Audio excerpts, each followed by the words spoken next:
From KJFM Louisiana Bowling Green, this is Eagle 102, broadcasting 24/7, 365. KJFM Radio, Eagle 102.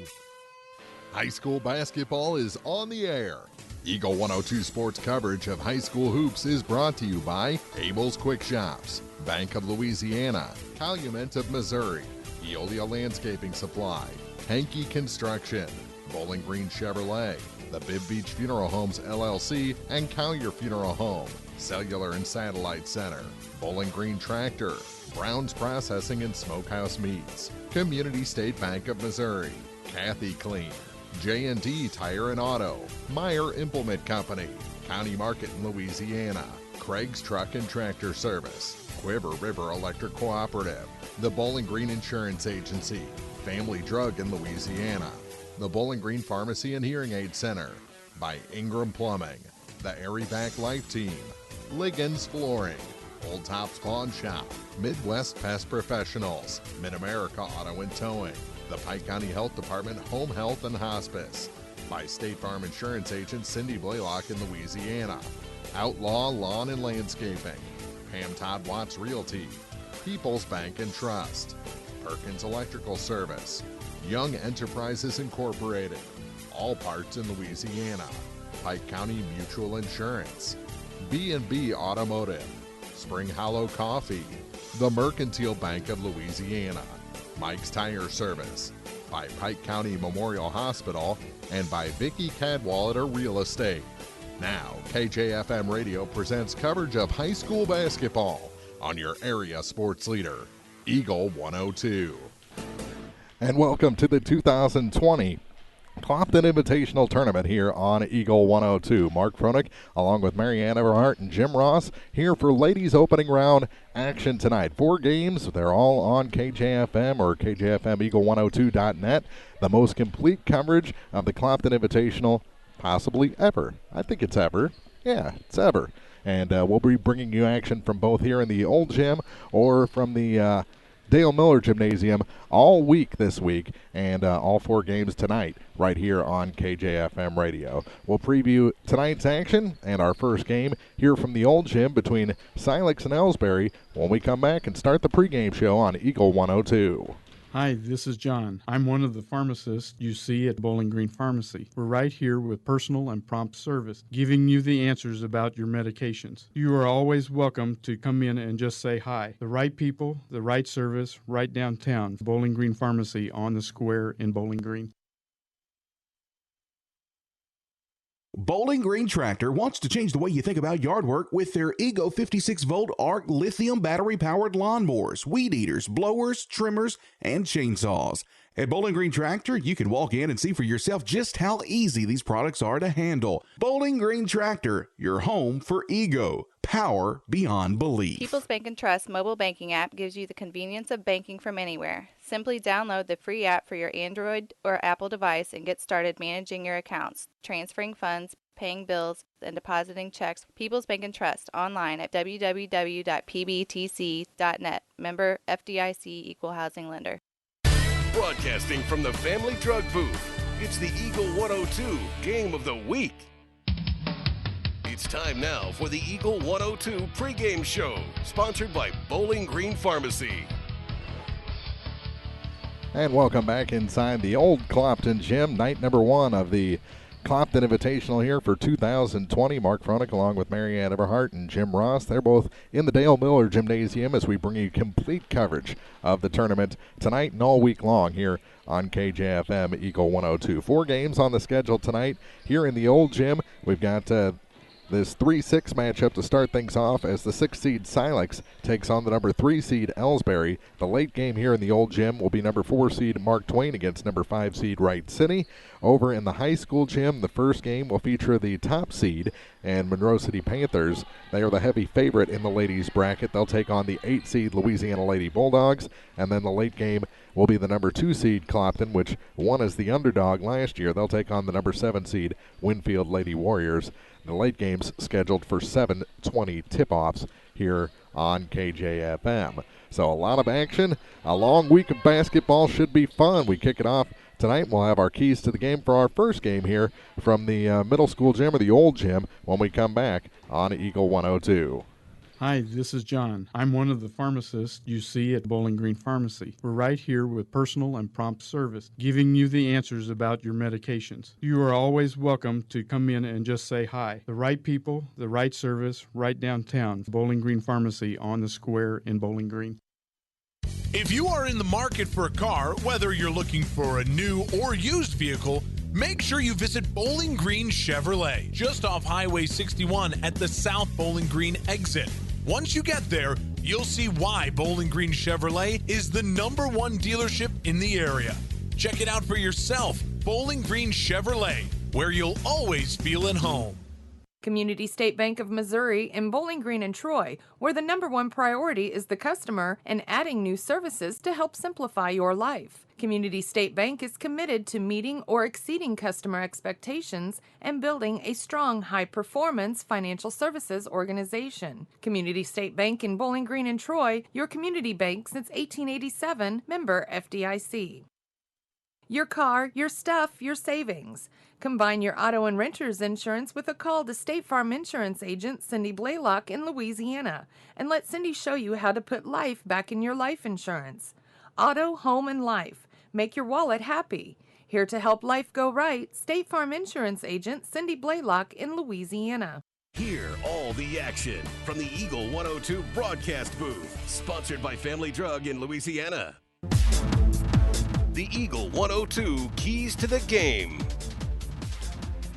And our keys for this one, as Silex and Elsberry do battle, is, both of these teams are young, so they've got to stick to the game plan put forth by both of their coaches, stay kind of within themselves, not let the game get away from them. That means kind of reining it in, not playing as fast and loose as younger players sometimes like to do, and just kind of stay in that system. The team that's going to do that best has the best chance of winning this ball game and working their way out of the middle school gymnasium. We saw Silex play very well last time they were on KJFM as they took out Van Far at home. Elsberry, last time we saw them was here at Clopton, and a game that kind of got away in the second half as the Clopton Lady Hawks pulled away with the victory in that ball game. Again, two very young teams. The coaches' last-minute decisions on starting lineups, and it's just trying to find that right mix still as we've reached that, really that halfway point. We're past the Christmas break now, really getting into some really heavy weeks. This week, a heavy tournament week. Bowling Green tournament just a few weeks away, and a lot of games packed into a very small time frame before we get into that district tournament play. Really just about a month and a half, 2 months away. So it's going to be a fight to the finish, and it really gets going here tonight as we start the 2020 Clopton Invitational. Those are our keys to the game. We've got our starting lineups coming up on Eagle 102. If you are in the market for a car, whether you're looking for a new or used vehicle, make sure you visit Bowling Green Chevrolet, just off Highway 61 at the South Bowling Green exit. Once you get there, you'll see why Bowling Green Chevrolet is the #1 dealership in the area. Check it out for yourself. Bowling Green Chevrolet, where you'll always feel at home. Community State Bank of Missouri in Bowling Green and Troy, where the #1 priority is the customer and adding new services to help simplify your life. Community State Bank is committed to meeting or exceeding customer expectations and building a strong, high-performance financial services organization. Community State Bank in Bowling Green and Troy, your community bank since 1887, member FDIC.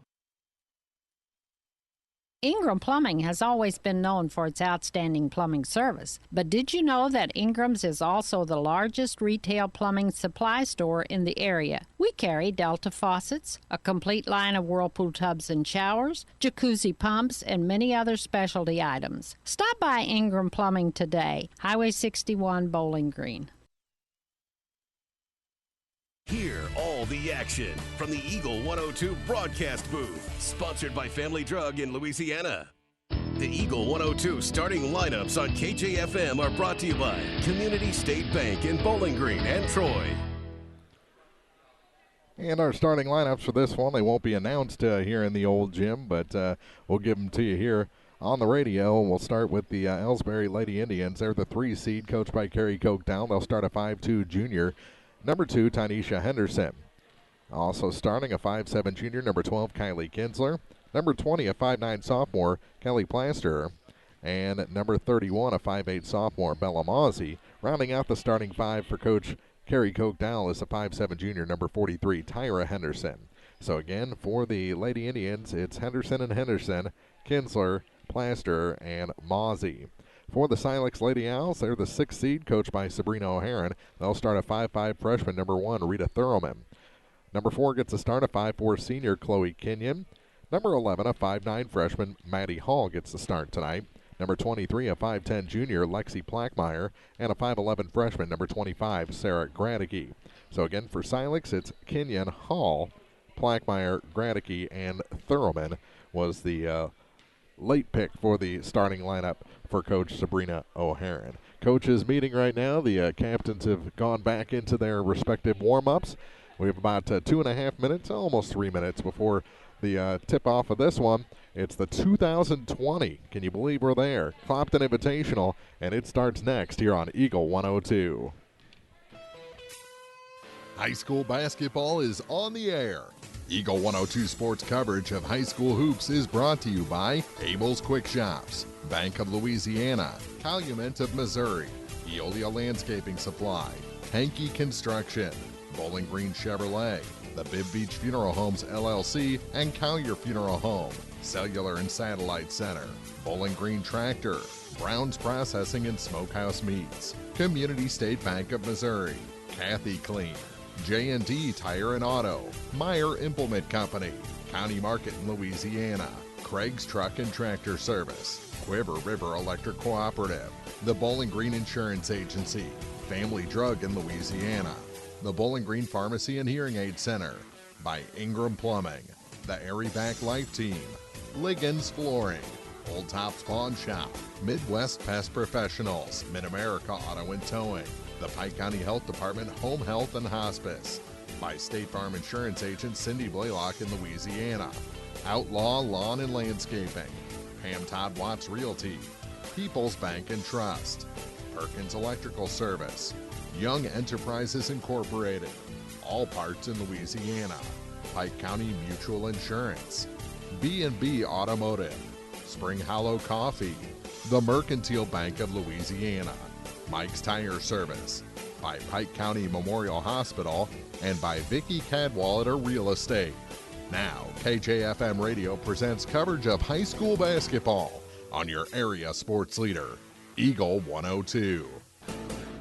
It's the 2020 Clopton Invitational Tournament here on KJFM. Mark Froelich along with Marianne Eberhardt and Jim Ross. They're down the hall in the Dale Miller Gymnasium. I'm here in the old gym, and we're getting ready for the 3-6 matchup from this Clopton Invitational. Opening night for the ladies. Men play tomorrow night, and we'll take you through that bracket as we go along here this evening. 8 minutes are on the clock. Final instructions for both coaches as the 3-seed Elsberry and the 6-seed Silex set to do battle here from the old gym, trying to play their way into the high school gym for the semifinals coming up on Wednesday. Don't think we're going to have any anthem or anything here in the old gym, so just waiting for the teams to take the floor right now without fanfare or introduction as we get ready for basketball. And cheerleaders are on the floor, but they'll quickly make their way to the baseline. Again, it's like almost like a hockey rink here in the high school gym, or in the old gym, as the walls, the baseline's right there, and you kind of get that claustrophobic feeling, at least here on the stage side. A little more room over on the bleacher side across the way. And it's always fun to see the different brand of basketball and which team will figure out the old hoops here and backboards in the old gym. The wood roof looks great. Teams coming on the floor, and it's time for our opening tip in this opening round matchup. And for Elsberry, jumping center will be Kelly Flasterer. Kelsey is 5'9" sophomore, and she'll jump against Sarah Granicke, the 5'11" freshman. Referee has the ball from the far side. It's up, and Silex wins the opening tip, and will have the opening possession in this one. Here's Plackmeyer, hands it off for Thurman. And now Chloe Kenyon underhands it back to Rita. Back to Chloe, to Rita again. Bounce pass to the free throw line. Turnaround shot for Plackmeyer's no good. Then Elsberry comes away with the rebound. Feed down low, shot off the glass is good. First 2 points of the ball game scored by Kylie Kinsler. And now almost a steal. Thurman does get it up to Kenyon, and Plackmeyer a long pass into the offensive end. Maddie Hall, they'll set up. To the near side for Thurman. Thurman bounce pass back for Chloe Kenyon. Back to Rita Thurman again. Thurman up top for Lexi Plackmeyer. Plackmeyer to Rita Thurman into the corner now. And back out to Thurman. And to Plackmeyer. Bounce pass off of the intended target. That was Granicke out of bounds back to Elsberry, who hold a 2-0 lead.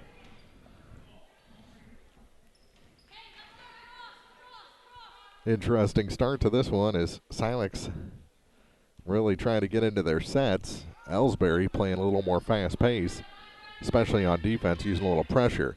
Plackmeyer off the inbound pass, puts it in and ties this game at 2. Back the other way is Tynesha Henderson. Tiny to the near side for number 31, Billy Mozzie. Now quickly to an open baseline, and coming in and blocking it off is Granicke, and she picks up her first personal. First team foul. And the first foul of the ball game. 6:39 to go in the opening quarter. Tyra Henderson out to Tynesha. Back to Tyra. Turnaround shot's no good. Rebound fought for and taken away by Maddie Hall. Silex up the floor with it. Plackmeyer gives it to Thurman. Hall almost took that in the side of the head. Back to Lexi Plackmeyer. Plackmeyer to the far side. Through Kenyon. Back to Plackmeyer. To Kenyon in the corner. She's going to try the three. It's long. And Granicke is fouled on the putback. And Bellamazzi picks up the first personal for Elsberry. 2-2. First quarter. Just about a minute 45 gone. Minute 47 to be exact. And at the line is Sarah Granicke, trying to put Silex ahead for the first time. And her first free throw is a little bit long. Off the back iron and out. Into the ball game, Peyton Robinson. She replaces Mozzie. One more shot for Sarah Granicke to try and give Silex a lead. That one a little bit long as well. Rebound taken by Hall. Her putback is good. Maddie Hall with 2. And it's a 4-2 Silex lead 2 minutes into this ball game. Here's Tynesha Henderson. Tiny back to the near side for Kinsler. Now up top. A little trouble with it at the point. Gives it to Henderson on the far side. Tynesha gets it down low. Big block from behind. Out of bounds by Lexi Plackmeyer. And I like that defense by the Lady Owls. Elsberry to inbound. Lobs it all the way out to Tyra Henderson. She'll try the three. It's off the mark. Turns into a pass and a bucket for Kylie Kinsler. Kinsler has all 4, and now it's taken by good defense. Tynesha Henderson picks up the loose ball, and Elsberry back on the attack. Henderson out high, bounce pass down low, turnaround shot, and that's 6 now for Kinsler. And it's a 6-4 lead for Elsberry. Thurman, and a travel called on Plackmeyer. Another turnover gives it back to the Lady Indians with 5:21 to play in the first. Quick check to the shoelaces down in front of us for Plaster. And Kinsler set to inbound. She goes to the backcourt with it for Tiny Henderson. Tynesha to the near side for Kinsler. Back up top for Tyra over to the far side. At the point with it is Robinson. Back to Tynesha Henderson. on the cross-court pass. She takes it between the circles. Working against Chloe Kenyon, gets it to Tyra Henderson. Pass down low, Kinsler, another bucket. She's got all 8. Kylie Kinsler makes it 8-4. Now a tip and almost a steal. Silex gets into the offensive end, and it's taken away in the corner as Robinson picks up the loose ball and then throws it over Tynesha Henderson, and Tiny too tiny for that pass. Gives it back to Silex with 4:41 to play in the first. 8-4. There's the score here in the early going. Plackmeyer gets it near side for Rita Thurman. Into the corner for Chloe Kenyon. Her long 2, a little bit too long.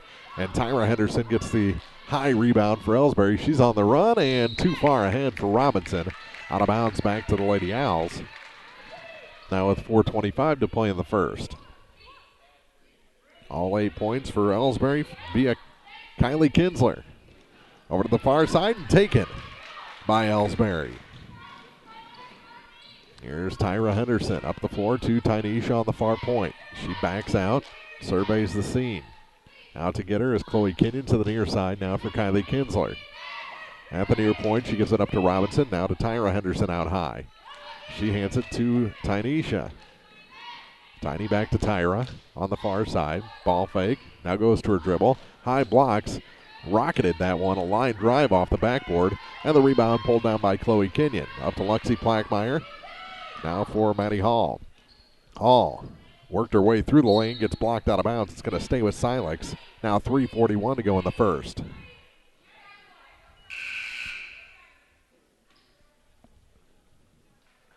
And checking out of the ball game is Kylie Kinsler, so there goes 100% of Elsberry's scoring to the bench. Midway through this first quarter, here's Thurman. Thurman tries to force up a shot. It's blocked out of bounds and will stay with Silex. She tried to shoot that over a quadruple team. And it'll stay with the Lady Owls. Has Kenyon in the corner, does Gradicke.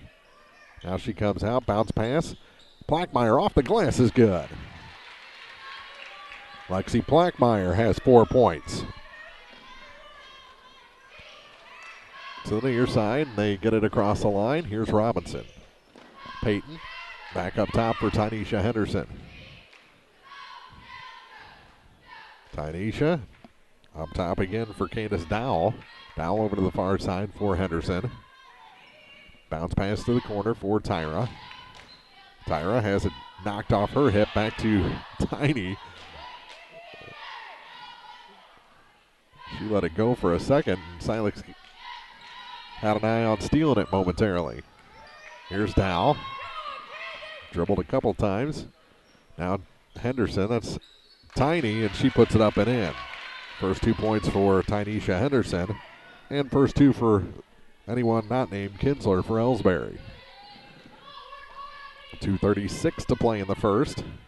Here's Lexi Plackmeyer. At the point over to Rita Thurman, far side, back to Lexi. Into the corner now for Kenyon. She has a little trouble accepting the pass, tries to dribble out. It goes to the floor, and tie up. Jump ball favors Elsberry with 2:23 to go in the first. And a 10-6 game. 4-point Elsberry lead here in the early going.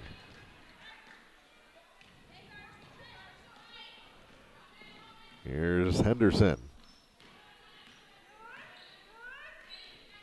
Up top now for Candace Dowell. Dowell gives it to Tiny. Her 3 is just off the mark. Rebound knocked around and out of bounds. It's going to go to Silex as Tyra Henderson couldn't tiptoe and avoid the wall. And Kinsler coming back into the ballgame for the first time for Silex is Gwen Gilbert.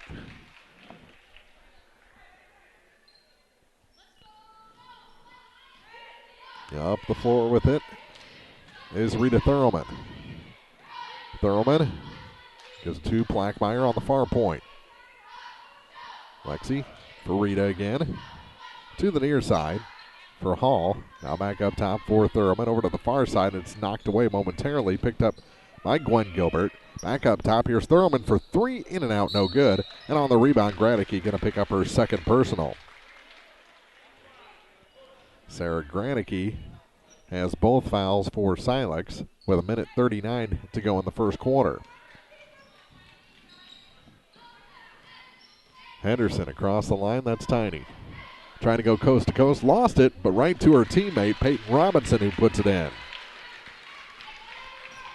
Make it 12-6 in favor of Elsberry. 1:20 to go in the first quarter. Up top for Thurman. Lob pass, free throw line. Pass rejected, or shot rejected. Thurman gets the loose ball, and that's rejected again. Thurman has it again for Silex. And another pass finally intercepted and taken by Elsberry. Henderson gets it to the line all the way down. Shot blocked. Loose ball picked up by Gwen Gilbert. She's fouled by Henderson.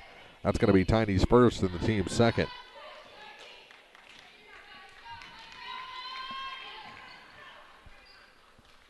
.3 seconds to go in the first quarter. Rita Thurman down to Gwen Gilbert. Pass tipped as it goes back to Rita. Out of bounds, and it's going to stay with Silex near the half-court stripe with 47.5 seconds to go in the quarter. Elsberry has Silex doubled up at 12-6. Here in a up-and-down-paced first quarter. Opening round of the 2020 Clopton Invitational. Over to the far side, here's Gwen Gilbert. Gilbert has trouble. Gets it to the corner for Plackmeyer. She'll try the three. It's partially blocked. Gets it right to Hall. Her turnaround shot goes over everything, and the rebound picked up by Peyton Robinson. 25 seconds to play here in the first quarter. Here's Candace Dow. Slowing down for the last shot, down to 16 seconds. To the near side, here's Bellamazzi back into the ballgame with 10 to go. She's going to try and drive the lane, goes all the way to the hoop and scores. Bellamazzi will get the last 2 points of the quarter, most likely, as the long shot falls about 5 feet short, and it's a 14-6 Elsberry lead after the first quarter of play here in the 2020 Clopton Invitational on Eagle 102. Clopton tournament action on Eagle 102, brought to you by Frankfort Farm Supply, Northeast Missouri Title Company, and Carol Rose's Bridal. Abel's Quick Shops introduces the new Shell Fuel Rewards credit cards, now with even more ways to save with 2 great reward programs. Choose the Shell Fuel Rewards card or the Shell Fuel Rewards MasterCard and save 10 cents per gallon up to 20 gallons every fill-up, plus rebates on non-fuel purchases. Sign up at shell.us/get rewards from Abel's Quick Shops. We're just down the road. Bowling Green Insurance Agency can assist in all the insurance coverage you may need. With the proper insurance coverage, you can stop sweating the small stuff and enjoy life. Bowling Green Insurance Agency is one of the leading insurance agencies in the Pike County area. Give them a chance and they'll prove it. Call Fred Carlson and get a quote. Bowling Green Insurance Agency. Eagle 102 Sports on KJFM is brought to you by Outlaw Lawn and Landscaping, Young Enterprises Incorporated, Crossroads General Store, and the Twin Pike Family YMCA. 8 minutes on the clock and a 14-6 Elsberry lead. 8 points for Kylie Kinsler. She's the game's top scorer. Then 2 each for Tiny Henderson, Peyton Robinson, and Bella Mawsey there at the end. For Silex, 2 points for Maddie Hall and 4 for Lexi Plackmeyer. That's all the scoring through the first 8 minutes for the number 6 seed Silex Lady Owls. They'll have the ball to start quarter number 2 as we all get set for play here in the second quarter. We're underway, and with it is Gwen Gilbert. Back to Rita Thurman, back to Gwen on the near point, back to, now instead of going to Rita, they go to Lexi Plackmeyer, goes off her hands right to Maddie Hall, who puts it in. And a double dribble called against Elsberry right after the inbound. So down 14-8, Silex back-to-back possessions here to start the second quarter. They score on the first. Now they get it into the corner. Here's a three, and that one goes behind the backboard off the support system on that shot by Gwen Gilbert. Back to Elsberry, 7:42 to play in the first half. And a little reach-in foul on Rita Thurman. Her first, team's third. And Elsberry will inbound right below us. Back into the ball game for Silex, Chloe Kenyon. She replaces Thurman after she picked up that personal. Here's Dow across the line. Kenyon out to guard. Bounce pass for Mozzie. Bella goes to her dribble, trying to find a little room. Over to the far side, here's a three. That one's good. Nothing but net for Candace Dow to score her first 3 points of the night. 17-8 is the Elsberry lead. 7:12 to play in the second quarter. To the near side.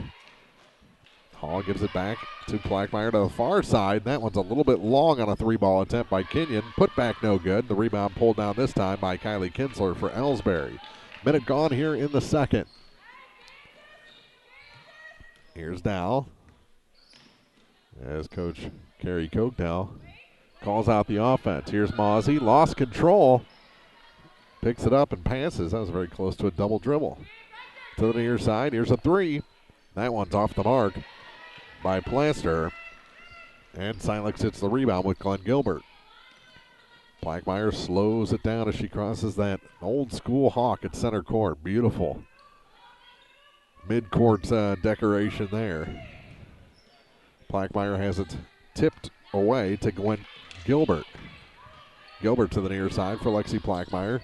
She skips it across off of 2 aisles out of bounds and back to Elsberry with 6:11 to play in the first half.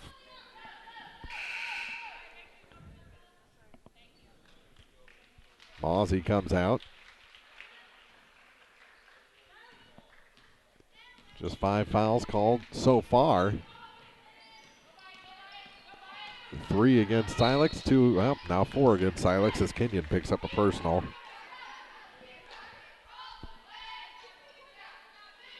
That's the 14th foul against the Lady Owls. And Elsberry will inbound at center court. They go backwards to Dow. To the free throw line for Tyra Henderson. Her turnaround shot for 2 is no good. And the rebound pulled away, and now a foul going to be whistled against Elsberry, I believe. Or was it a travel called against Silex? A travel, I believe, is the whistle. And Tyra Henderson will inbound underneath the basket. Pass tipped. Almost stolen and handed to the face of Maddie Hall. But she seems to be all right. 5:48 to play in quarter number 2. 17-8 Elsberry leads. They have the ball underneath the basket. And Henderson will again try to inbound. They go into the far corner with it. And then a return pass from Plasterer goes off the end wall back to Silex with 5:45 to play in the quarter. Up the floor with it is Chloe Kenyon.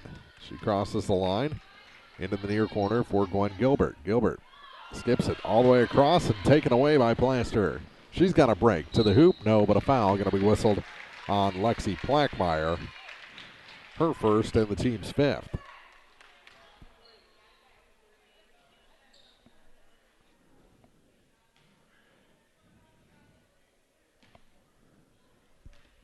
At the line is Kelsey Plaster, and the first one's no good.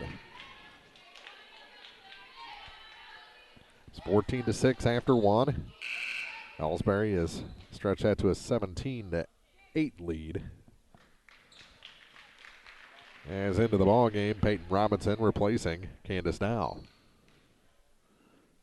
Second shot is no good as well, and the rebound pulled down by Maddie Hall for the Silex Lady Owls. Here's Plackmeyer with it, shouting out instructions as she crosses center court.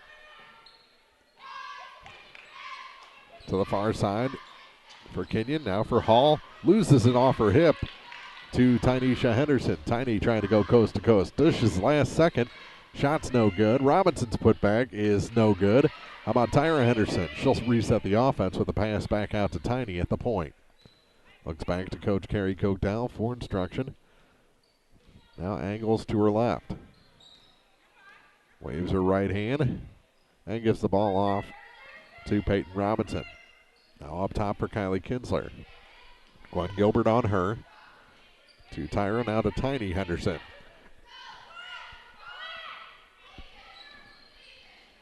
Tyra, back to Tiny. Deep 2, misses everything off the end line. And back to Silex with 4:30 to play in the first half. Kenyon will bring it up this time for Silex.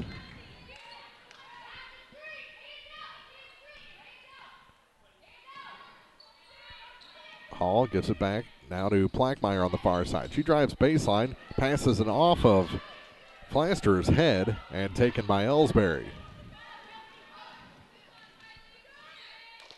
That has to scramble you a little bit. They get it down to Tyra Henderson. She's double blocked.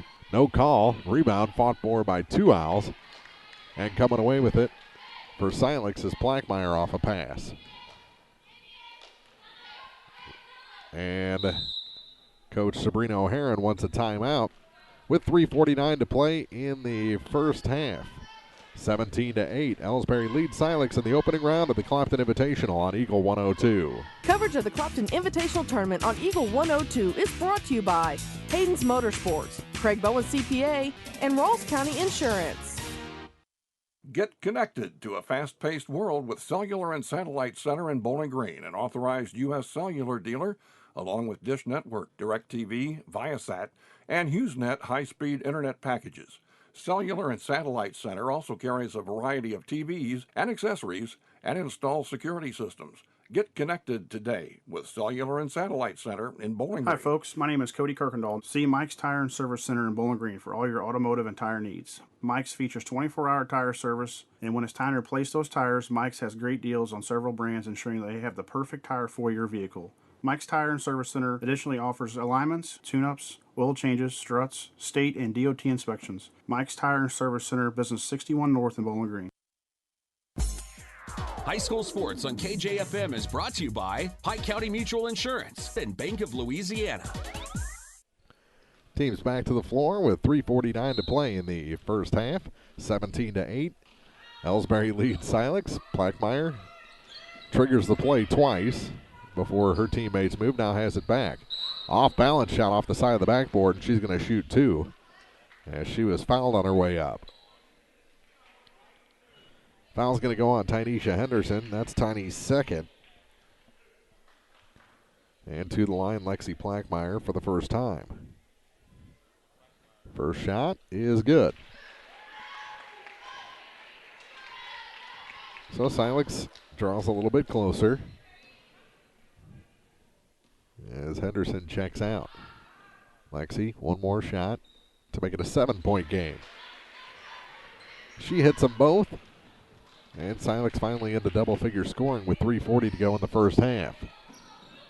Little trouble for Dowell. She gets it across with the pass to Robinson. Pass down low. That shot's no good. Rebound off the head of a Silex player, and it's going to stay with Elsberry with 3:31 to play in the half. Elsberry wants that lead back to 9 or 10 with the 3-ball. Here's Robinson up top to Dowell in the near corner. That shot over everything for 3. Had the same idea. And Hall gets the loose ball for Silex. Taylor Howard getting ready to check in for the Lady Owls at the next whistle. Here's Lexi Plackmeyer with it. Angles to the left, passes to the right for Chloe Kenyon. Back to Plackmeyer to the near side for Gwen Gilbert. Another return pass and shot blocked out of bounds. It's going to stay with Silex with 5 minutes gone here in quarter number 2. Gilbert checks out as Howard enters, and Henderson, Tyra back in the ballgame, replacing Kelsey Flaster. Kenyon at inbound for Silex through the hands of Maddie Hall and taken by Kylie Kinsler for Elsberry. 2:57 to play in the half. Here's Tyra Henderson. Kicks it back to Dowell. That's Candace. Candace falls down, gets a pass to Tyra. That pass from Henderson too long, and now a foul going to be whistled on Peyton Robinson. As she was the intended target of that pass, dropped short of her, and then she got a little physical to try and get the ball back. 2:40 to play in the first half. 17-10, Elsberry leads Silex with the ball as they make their way up the floor with Chloe Kenyon. Chloe Goes to the right for Howard. Back to Kenyon. Trying to get it to Plackmeyer. Out of her reach, out of bounds. And back to Elsberry with 2:27 on the clock.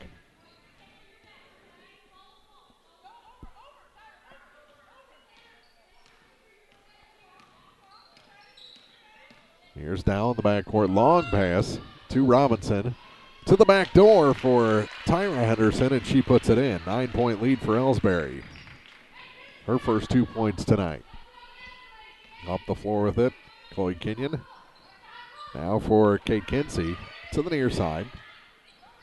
And back to Kenyon. Taya Williams back in the ballgame. Now another steal by Elsberry. Kinsler to Dow. Her shot rims out, no good. And the rebound pulled down by Taya Williams. Actually, I think that was Kate Kinsey that grabbed the loose ball. Here's Kenyon. Back to Plackmeyer. To Kinsey. Turnaround shot. That's off the glass and in. First 2 points for Kate Kinsey. And it's again a 7-point game with a minute and a half to play in the first half. Cellular and Satellite Center. Halftime report coming up.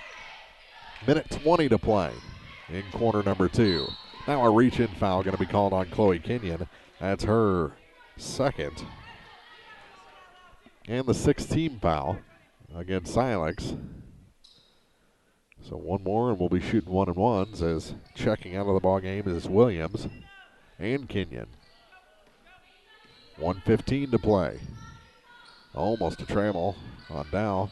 Kept that foot down. Turnaround shot. That's no good. Rebound, and now a foul. As Silex was getting away with quite a bit of contact there before Tyra Henderson was finally fouled on her way back up for a shot. And that's the first foul on Tori Mudd. And the first shot's no good for Tyra Henderson. As Elsberry's 0 for their first 3 from the free throw line. Second shot. That's no good.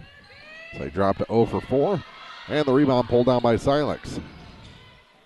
Long rebound. Here's a 3. Wide open. That shot off the glass is good for Maddie Hall. She's got 6.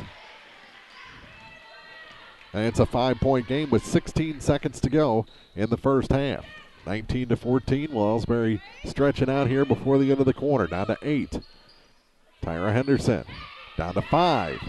They're going to get a shot off. Tyra all the way to the baseline, to the hoop. No, but a foul will send number 43, Tyra Henderson, to the line. She was 0 for 2 from that spot just a moment ago. Foul's the second on Tori Mudd. And the first shot for Henderson is good. So she snaps that string and grabs her 3rd point of the ball game.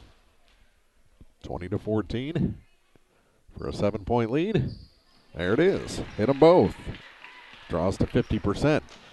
Second point 5. Here's Rita Thurman.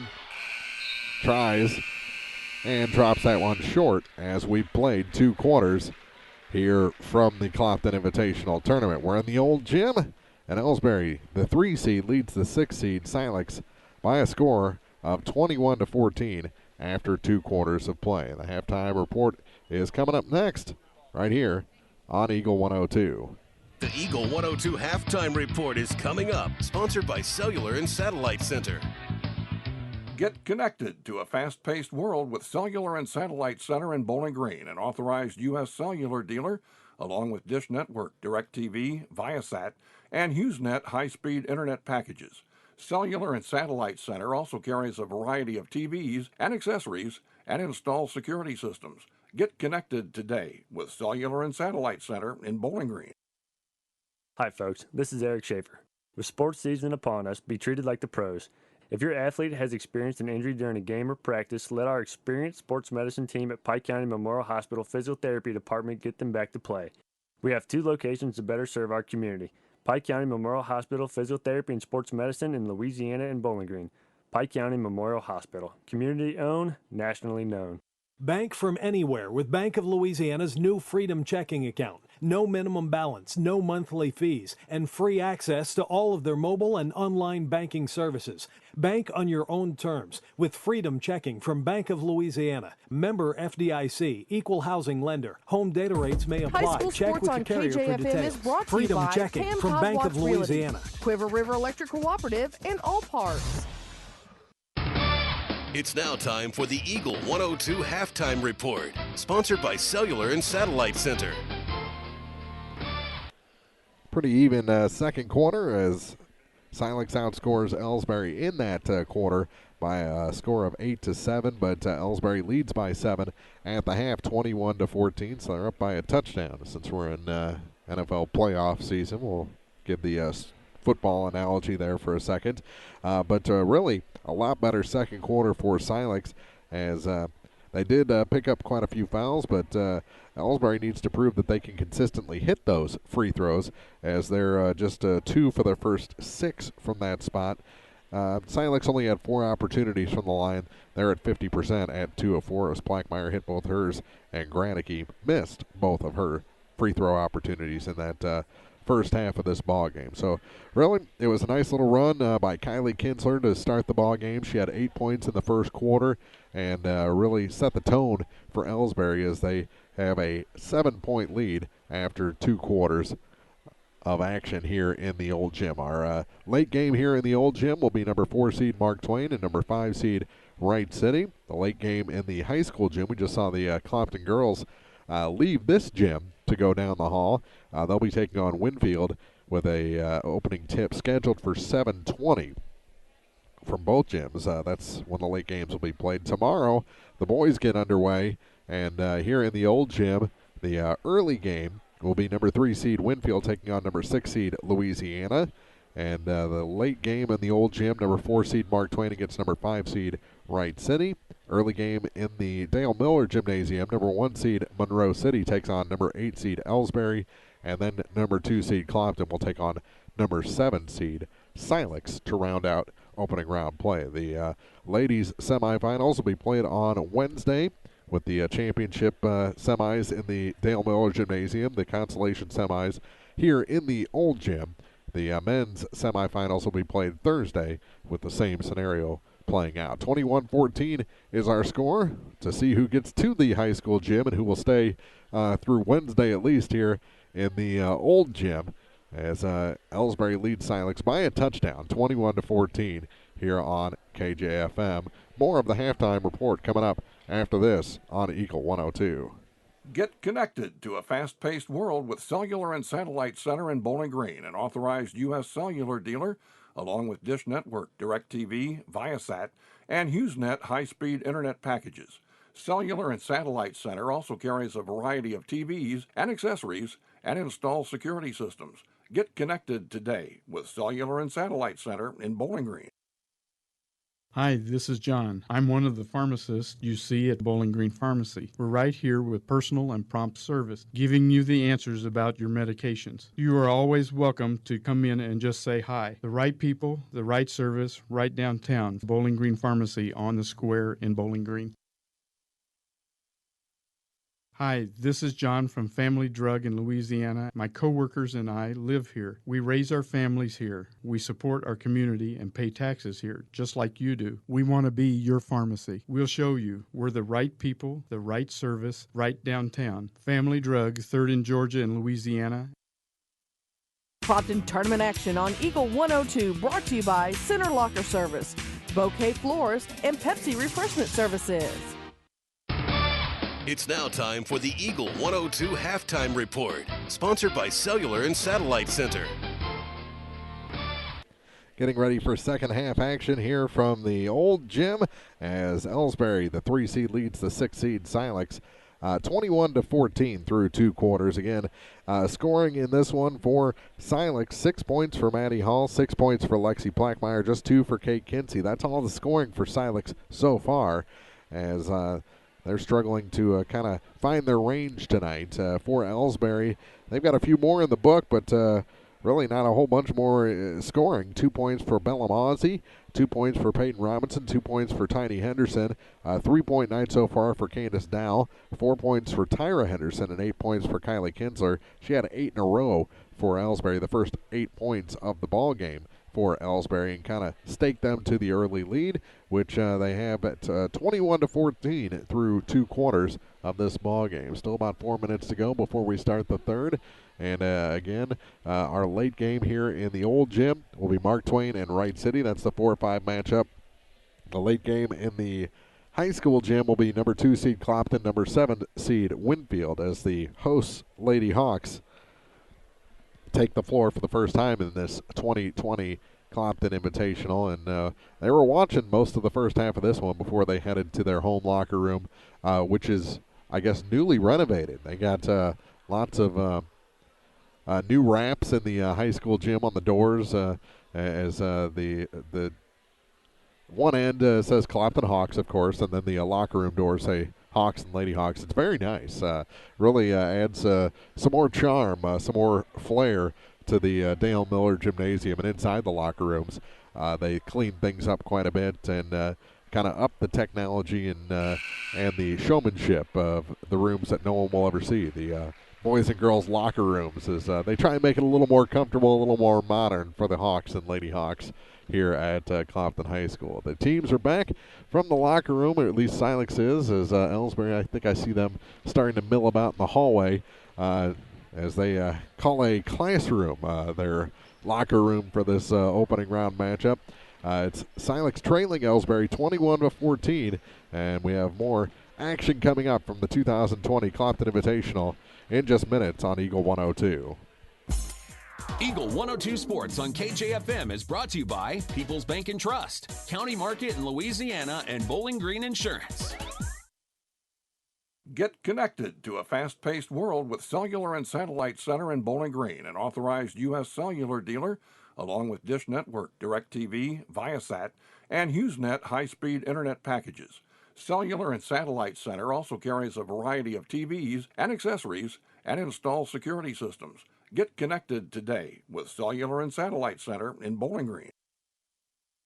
Hey, this is Ryan with Mid-America Auto and Towing in Bowling Green, and we've got the lot looking good and ready to go. We've got something for everybody's budget. We have a constant rotation of new inventory, including cars, trucks, and SUVs. So if you're out and you're looking for a new car, come by and see me. The Mid-America Auto and Towing, just off Highway 54 in Bowling Green, is a one-stop shop. Like us on Facebook or check out our website, midamericaautoandtowing.com. The Mercantile Bank in Louisiana says now's the time to sign up for online banking and bill pay. With online banking, you can bank day or night from your home, office, or anywhere with internet access. Check account balances, view checks, and much more. Stop in today to learn more at the Mercantile Bank, downtown Louisiana. Your hometown bank, member FDIC, and equal housing lender. Coverage of the Clopton Invitational Tournament on Eagle 102 is brought to you by Bowling Green Ready Mix, Eolia Landscape Supply, and Alicia Koenig, RE/MAX Realty Agent. A whole week of Clopton tournament coverage, the 2020 edition of the Clopton Invitational here on KJFM Eagle 102. 21-14, Elsberry leads after 2 quarters over the 6 seed Silex Lady Owls. Teams going over their last-minute game plan adjustments, and we'll have basketball for you, second half action after this on Eagle 102. High school sports on KJFM is brought to you by Bibb Beach and Collier Funeral Homes, Ligon Flooring, and B&B Automotive. If you are in the market for a car, whether you're looking for a new or used vehicle, make sure you visit Bowling Green Chevrolet, just off Highway 61 at the South Bowling Green exit. Once you get there, you'll see why Bowling Green Chevrolet is the #1 dealership in the area. Check it out for yourself. Bowling Green Chevrolet, where you'll always feel at home. High school sports on KJFM is brought to you by Abel's Quick Shops, Mike's Tire and Service Center, and Kathy Clean. Elsberry with the ball to start quarter number 3. Tyra Henderson has it go off her hip out of bounds, and they say it was actually off a Silex player out of bounds, and will stay with the Lady Indians. Up by 7 points here, 12 seconds into the third quarter. Here's Tiny working against Chloe Kenyon. Ball knocked away right below us and handled by Coach Carrie Kochdow. She'll hand it off to the official, and Elsberry will inbound right underneath our camera.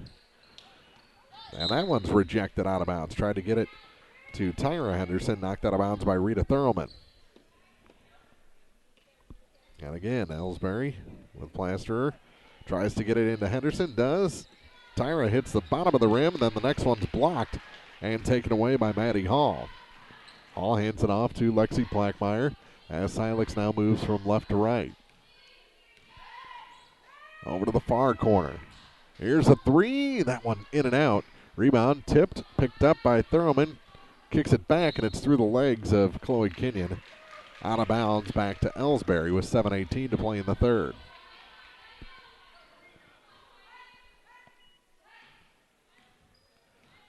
And up the floor is Tiny Henderson across the Hawk at center court. Goes to the dribble, has it knocked away, but off a Silex player out of bounds. And the officials will switch sides. Just a two-official crew here early in the week. 21-14, neither team has scored here in the second half so far. Tyra Henderson gets it to Tynesha. Tiny, a quick peek over to the bench and over to the far side now for Bellamazzi. Now for Tyra Henderson, back to Tynesha, to the near corner. Here's a three. That one's good. Three ball good for Kelsey Flaster. That extends the lead to 10, 20-10. Now through the hands of Kenyon out of bounds. Excuse me, 24-14. Don't know where I got 20-10 from. Here's Tiny Henderson. Over to the far side. Bellamazzi takes it to the free throw line. Now with a pass over to Tyra, back to Tanisha. Tanisha Henderson to the point over the far side now for Plaster. For Tyra, back to Bellamazzi. Mazzi wants to drive. Instead kicks it off to Tanisha. Lob pass down low. Tyra, no good. And on the rebound, we're going to have a little swat called on Tyra Henderson. That's her first foul. 6:13 to play in the third quarter, 24-14. And with the ball is Lexi Plackmeyer. Gets it into Rita Thurman. Back to Lexi. Long pass ahead for Maddie Hall. Hall off the glass and good. First two of the second half for Silex, and she's got 8. Nice night so far for Maddie Hall. Near side, lob it. Here's Tyra Henderson. Kicks it back to Tynesha. Thought about the three. Out to guard quickly. Now Mazzi with it. She tried to pass. Was tipped and taken by Elsberry. Over to the far side and off the hand. Almost out of bounds. But Kinsler saves it.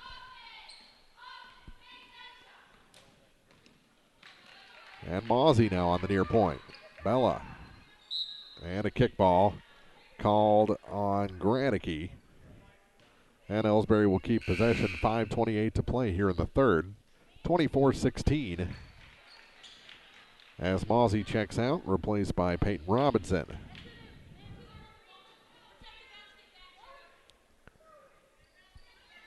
Lob pass over everybody, but Kinsler gets it on the far side. Silex was content to let it go out of bounds. Elsberry had other ideas. They'll keep possession with 5:22 to play in the third.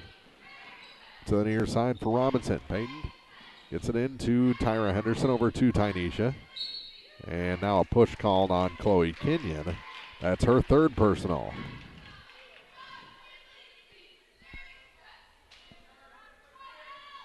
Chloe gets a little excited defensively sometimes.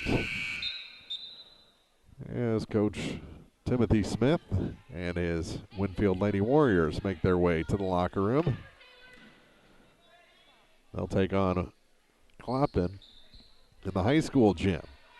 So they took in a little more action, seeing who they might face in the semifinals. 3 minutes gone here in the third. Steal by Silex. As Granicki took it away. Now Plackmeyer gets it to Rita Thurman. Up top and now through the hands of Howard out of bounds as Taylor just came into the ball game.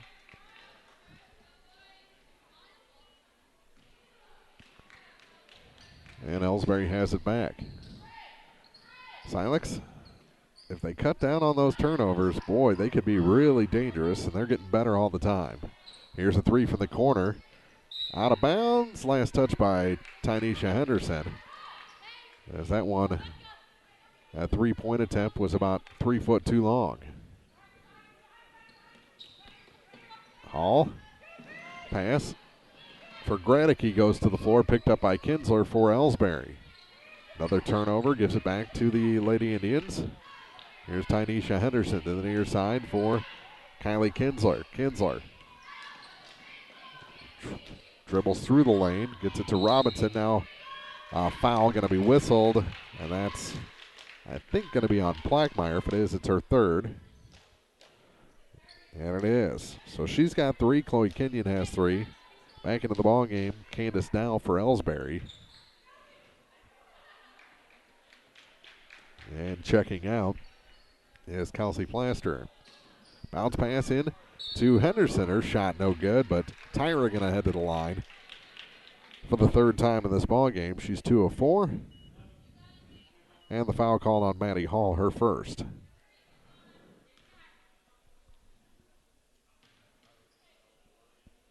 And the first shot is good. So she's hit 3 in a row after missing her first 2. And this to make it a 10-point lead. Her second opportunity is up. And that one's good. 4 for her last 4. And Silex needs a fruitful possession here. A little trouble with it there for Hall. That shot's no good. Rebound out of bounds, and it's going to stay with Silex with 4:01 to play in the third quarter. 26-16, Elsberry leads. Their biggest lead is 10 points. Here's Gradicke. She'll go to her dribble, try and get to the hoop. That shot too hard off the glass, tips it back. Shot blocked. Here's Thurman, she's blocked. And the loose ball goes to the far side and out of bounds. It's going to stay with Silex, as Taylor did just enough to keep it alive, long enough for Elsberry to knock it out of bounds. Here's Thurman off the inbound to Plackmeyer. Plackmeyer takes it to the free throw line, and her pass taken away by Kinsler. Kinsler on a break, 1-on-2. Puts on the brakes, shot no good, and the rebound. Plackmeyer grabbed it, tried to clear out, and I think stepped out of bounds. Into the ball game now for the first time is Mackenzie Gladney for Elsberry. Gladney wears number 15. Here's Tynesha Henderson over to the far side for Dow. Dow drops it off last second for Gladney, and her shot's blocked. Here's Lexi Plackmeyer with 3:15 to play in the third quarter. Slow-moving third over to the far side for Maddie Hall. Elsberry's been able to add 3 to their lead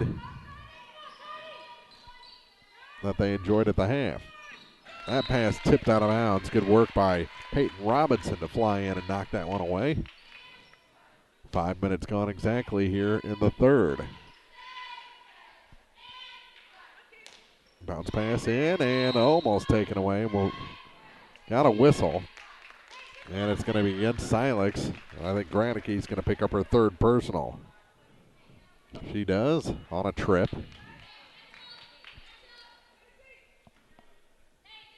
And Elsberry will try and grow that lead once more.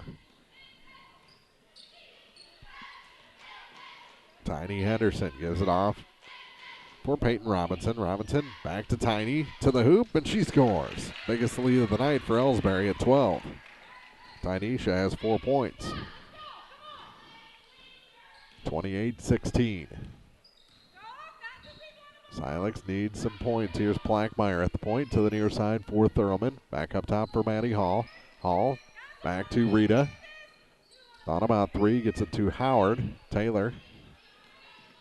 Back for Rita. Thurman. Now for Lexi Plackmeyer. Touches it to Gradicke, and we're going to have a foul on the floor. against the Elsberry Lady Indians. And it goes on number 15, Mackenzie Gladney, her first. And into the ballgame, Kate Kinsey, as Taylor Howard checks out.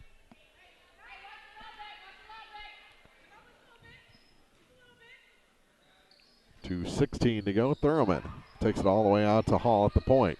Lob pass for Plackmeyer. Plackmeyer gets down to Gradicke.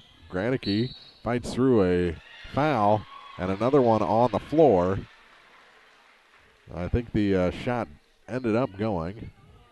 And it's another one on Mackenzie Gladney. Back-to-back fouls on Gladney, and quickly back off the bench is Tyra Henderson.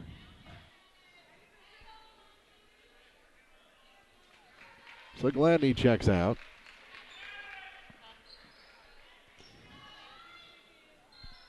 And Thurman to inbound. Gets it far side. Here's a three. That one just a bit long, and the rebound over the Silex players, out of bounds back to Elsberry. 2:05 to play in the quarter. Dow gets it in to Tynesha Henderson, and up the floor they come. 6 minutes gone on the third. Henderson to the free throw line, steps back, gets it to Candace Dow. Dow lobs it for Peyton Robinson. Robinson from the low blocks is fouled by Sarah Gradicke, and that's her fourth. First player to 4 fouls. And to the line is Peyton Robinson, her first trip there tonight.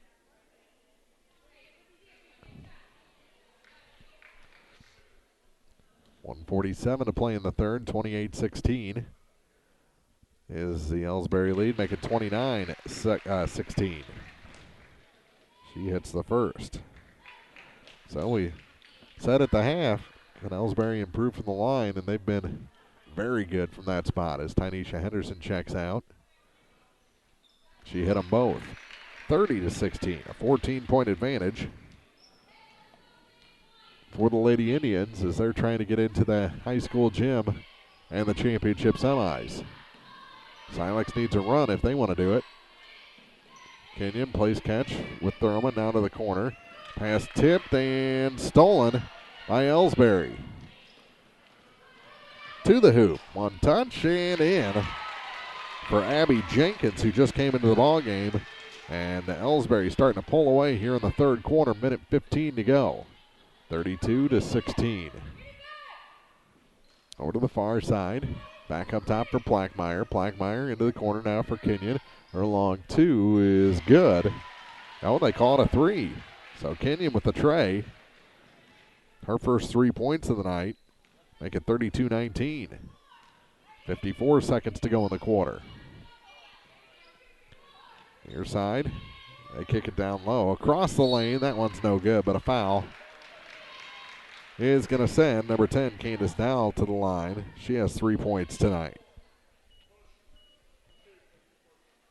And that's the fourth on Chloe Kenyon.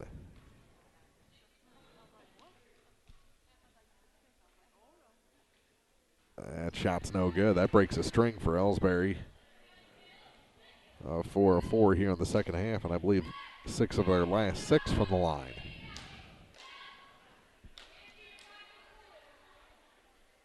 Second shot for Candace makes it a 4-point night for her. She hits 1 of 2. And we're down to 45 seconds to play in the quarter.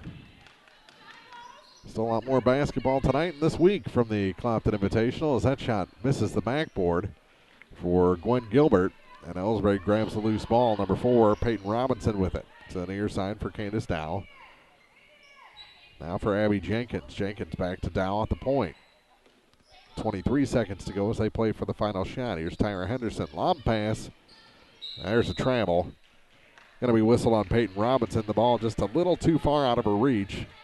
Surprised she was able to catch it, but to do so, she had to take a few steps. Down to 15 seconds. Here comes Silex up the floor. Thurman. Now to 10. Here's Plackmeyer on the far point. 7 seconds. Here's Thurman. Thurman going to have to drive down to 3 seconds, and that ball's knocked out of bounds. 1.7. And Silex just unable to find that seam to the basket. And we'll see what they can do with 1.7 on the clock, trailing 33-19. They get it in. Going to have to shoot. They did not get the shot off. And Plaxmeyer's shot missed anyway as we complete the third quarter of this ball game. Elsberry stretches it out. They now lead 33-19 from the 2020 Clopton Invitational on Eagle 102. Clopton tournament action on Eagle 102 brought to you by Clopton Athletic Boosters, Crossroads General Store, and Lynn's Heritage House.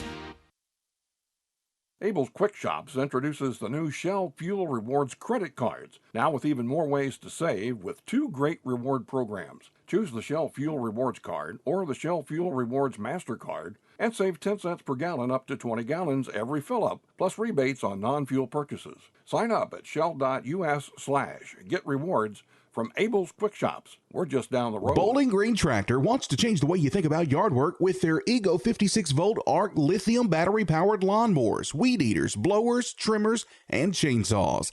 At Bowling Green Tractor, you can walk in and see for yourself just how easy these products are to handle. Bowling Green Tractor, your home for Ego. Power beyond belief. High school sports on KJFM is brought to you by Brown's Processing, Craig's Truck and Tractor, and Old Top's Pawn Shop. Hear all the action from the Eagle 102 broadcast booth, sponsored by Family Drug in Louisiana. Start of the fourth quarter here from the old gym. The 2020 Clopton Invitational. Silex with the ball. They've got their work cut out for them here in the last 8 minutes, trailing 33-19 to the 3 seed Elsberry Lady Indians. To the near side, here's Gwen Gilbert. Gwen now to the corner for Plackmeyer. Her three's a little short. Rebound pulled down by Kate Kinsey, and Silex still has possession. Momentarily, it was knocked away from her and got it back to Plackmeyer. Through Thurman. Thurman has it again. Another three. That's a little flat. Shot, though, off the glass by Riedel, and the putback is good. Rita Thurman's first 2 points tonight. 33-21. Here's Tiny Henderson. To Kinsler. Has not scored since scoring the first 8 points of the ballgame for Elsberry. Here's Tyra. Has it knocked away. Able to pick up her dribble again. To Tynesha. Lobs it down low. Back to Kinsler, and she erases that dry spell with 2 points there into double figures with 10. 35-21.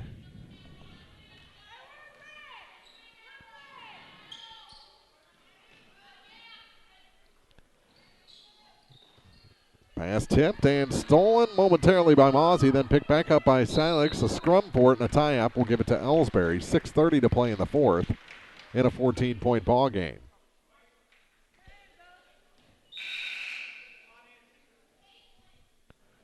And into the ball game for the first time is Julia Granicky.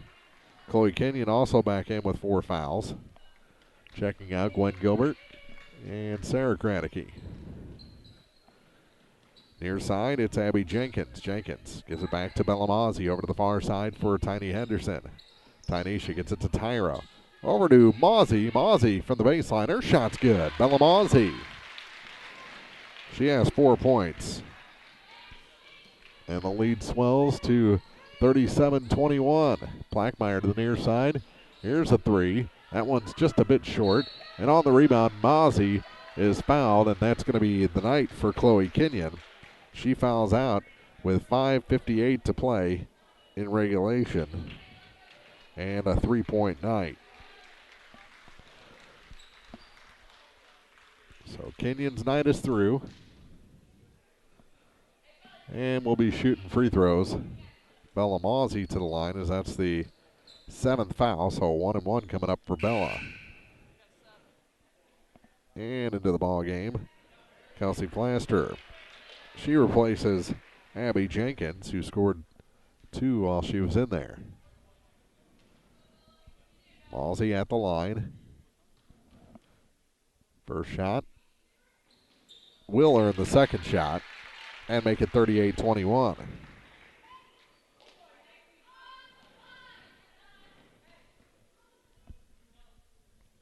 And a second shot is no good. The rebound pulled down this time by Julia Granicke. Granicke hands it off for Lexi Plackmeyer with 2 minutes gone here in the fourth. To Sarah Granicke, her shot good and a foul. First 2 points for Sarah Granicke and a chance to make it a three-point play from the line. The foul whistled on Bella Mozzie, her second. M-A-U-Z-Y, Bella Mozzie. And the shot good. It's a three-point play to make it a 38-24 game. They've doubled their lead, Elsberry has, since the half. They get it down to Tyra Henderson. Henderson off her foot, out of bounds. Oh, that was definitely off the foot of Henderson, but they say it's Elsberry ball. And Plaster will inbound. Back to Tynesha Henderson. Tiny at the near point, working against Rita Thurlman. Now she backs out to the center circle. Now near side, here's a three. That one's high off the rim, no good. And the rebound pulled down by Plaster. Plaster to Mozzie, now to Tiny Henderson. Tynesha to the high blocks. Now gets it to Tyra into a double team. She'll kick it back to Mozzie. Mozzie to the near side. Here's a three. Near point. That's no good. And again, Elsberry the rebound and another foul. And that's going to be on Lexi Plackmeyer, her fourth. And more free throws coming for Elsberry with 3 minutes gone here in the fourth. And a 38-24 lead for the number 3 seed Elsberry Lady Indians over Silex.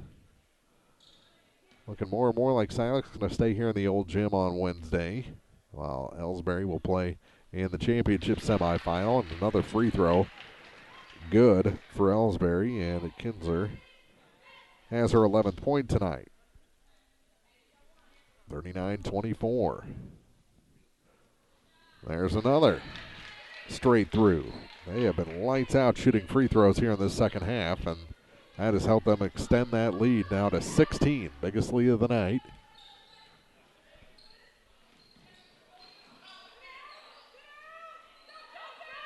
As Hall gets it back to Plackmeyer at the near point. 4:42 to go. This one's going to be ended in the regulation 4 quarters, it appears. That pass tipped and stolen by Tyra Henderson, especially with defense like that from Elsberry. They've been good tonight. Here's Tynesha, back to Tyra. Thought about the three, gives it to Bella Mozzie. Ball fake to the hoop. That shot no good. Rebound off the fingertips of a couple of players, and they're going to say last touch by Elsberry with 4:18 to play. Thurman will bring it up the floor this time for Silex with some speed. Long pass all the way to the baseline. That shot is good for Maddie Hall. She's got 10 points in this contest. And here comes Tynesha Henderson across the stripe. Over to the far side for Mozzie. Lob pass for Tyra. Works past one Silex player. And her shot is short, tipped away, and the Lady Owls want a timeout with 3:52 to play in the fourth quarter. 40-26, Silex trails Elsberry from the Clopton Invitational Tournament on Eagle 102. Coverage of the Clopton Invitational Tournament on Eagle 102 is brought to you by B&B Automotive, Minnemeyer Orthodontics, and Vicky Catawalder Real Estate. Hi folks, my name is Cody Kirkendall. See Mike's Tire and Service Center in Bowling Green for all your automotive and tire needs. Mike's features 24-hour tire service, and when it's time to replace those tires, Mike's has great deals on several brands, ensuring they have the perfect tire for your vehicle. Mike's Tire and Service Center additionally offers alignments, tune-ups, oil changes, struts, state and DOT inspections. Mike's Tire and Service Center, Business 61 North in Bowling Green.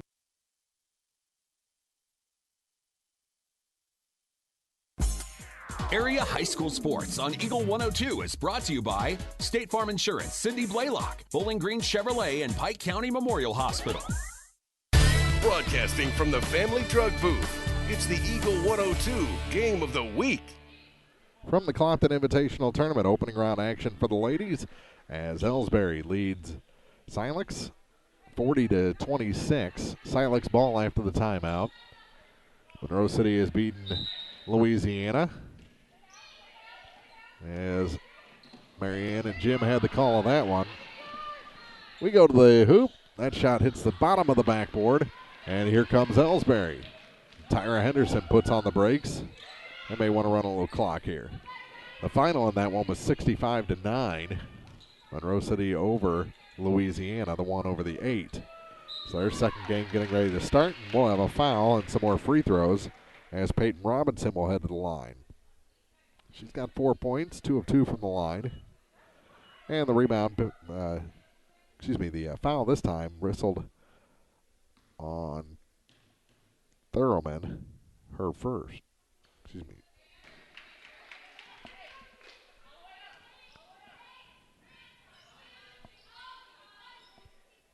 Second on Thurman. Missed the first. Second shot is good to make it 41-26. She's got 5 points. Here's Rita. Across the stripe. Over to the far side for Julia Granicke. Granicke, couple of ball fakes. Works it to Plackmeyer. Plackmeyer center of the lane, no good, but a foul is going to send Lexi to the line with 3:15 to play in the fourth. This foul whistled on Peyton Robinson, her second.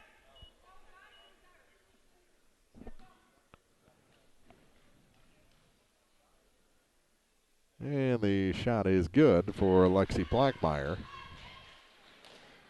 So she's got 7 points. First point of the second half for Lexi, and it makes it 41-27.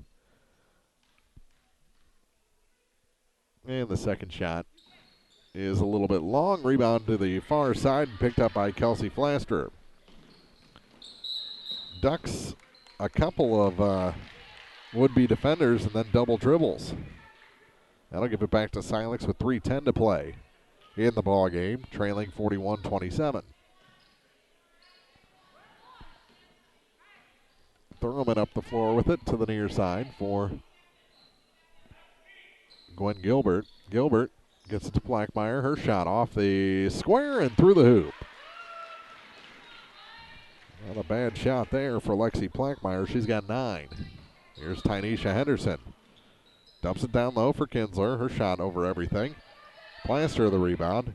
Her shot short that time, and on the rebound this time, she goes over the back and picks up her first personal. 41-29 in the fourth. Under 3 minutes to play. 2:44 to be exact. And Thurman gets the inbound pass to Lexi Plackmeyer. Now to Gwen Gilbert across the line. Gilbert drops it down low, and it's off the fingertips of Granicke, but they say it was knocked away from her.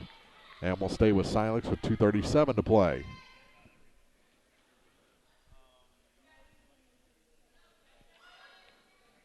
Rita trying to find somebody. Got to find him. Gets it to Sarah Granicke, and she's fouled. And Sarah's going to head to the line to shoot a pair. She's 1 of 3 shooting free throws so far in this ball game. And the rebound, this time called on Tyra Henderson, her second. Team 7th. And the shot, high arcing free throw, goes down. So it's an 11-point game. And Granicke has hit 2 in a row after missing her first 2 from the free throw line. Second shot, another high arcer is good. And it's a 10-point game. 41-31, 2:35 remains. Up the floor quickly. Here's Tiny Henderson, and she traveled. A little too much lob on that pass. And the diminutive guard had to travel to catch up with it. Turnover gives it back to Silex. Quickly below us. Get it down to Maddie Hall. Hall is fouled, and she'll head to the line. So Silex can heat up from the stripe here. As Tynesha picks up that personal, her third. They could make a ball game of this here in the final 2:24.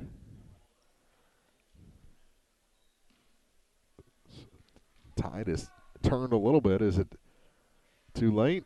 The first shot is no good for Maddie Hall. She's still got 10 points in the game, but this is her first trip to the free throw line. To cut the deficit to single digits. She hits the second. Here's Tiny. Good spin move to get across the line.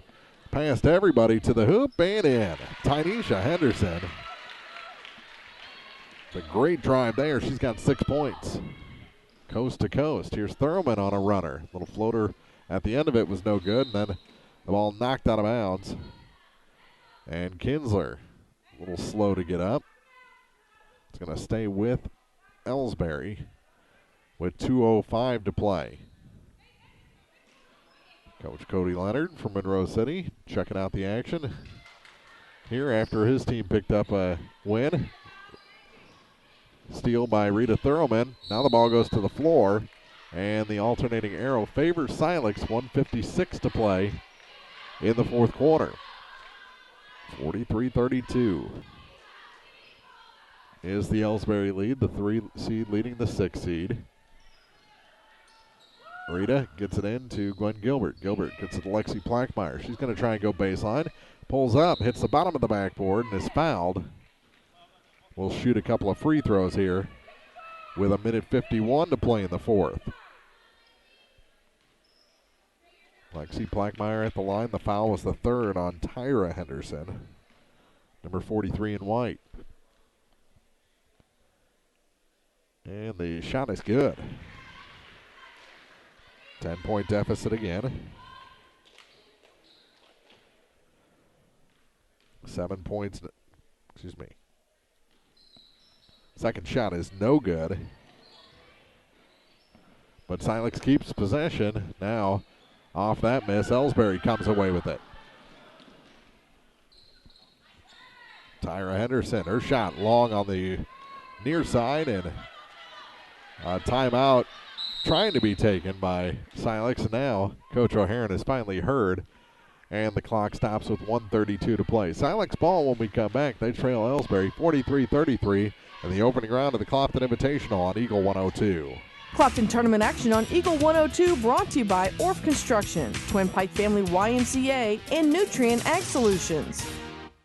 People's Bank and Trust mobile banking app gives you the convenience of banking from anywhere. Simply download the free app for your Android or Apple device and get started managing your accounts, transferring funds, paying bills, and depositing checks. People's Bank and Trust online at www.pbtc.net. Member FDIC Equal Housing Lender. Community State Bank of Missouri in Bowling Green and Troy, where the #1 priority is the customer and adding new services to help simplify your life. Community State Bank is committed to meeting or exceeding customer expectations and building a strong, high-performance financial services organization. Community State Bank in Bowling Green and Troy, your community bank since 1887, member FDIC. Off the timeout, Plackmeyer with 2 more to make it a 43-35 ball game. Here's Tynesha Henderson with 1:10 to go, and that one's out of bounds. Back to Silex with 1:10 to play here in the fourth quarter on Eagle 102. Area High School Sports on Eagle 102 is brought to you by Air Evac, Spring Hollow Coffee, and J&D Tire and Auto.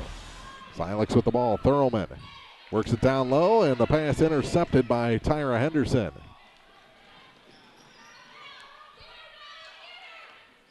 Tyra gets it back, goes to the hoop, cut it a little too fine off the glass, and on the rebound, a tie-up. It's going to stay with Elsberry with 48.5 seconds to go in an 8-point game.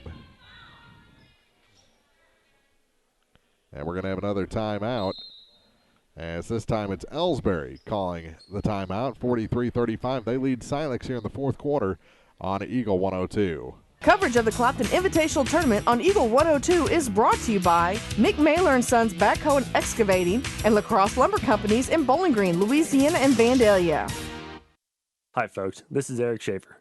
With sports season upon us, be treated like the pros. If your athlete has experienced an injury during a game or practice, let our experienced sports medicine team at Pike County Memorial Hospital Physiotherapy Department get them back to play. We have 2 locations to better serve our community. Pike County Memorial Hospital Physiotherapy and Sports Medicine in Louisiana and Bowling Green. Pike County Memorial Hospital. Community owned, nationally known. Area High School Sports on Eagle 102 is brought to you by Cellular and Satellite Center, the Mercantile Bank, and Bowling Green Tractor. 48.5 seconds to go here in the fourth quarter from the opening round of the Clopton Invitational.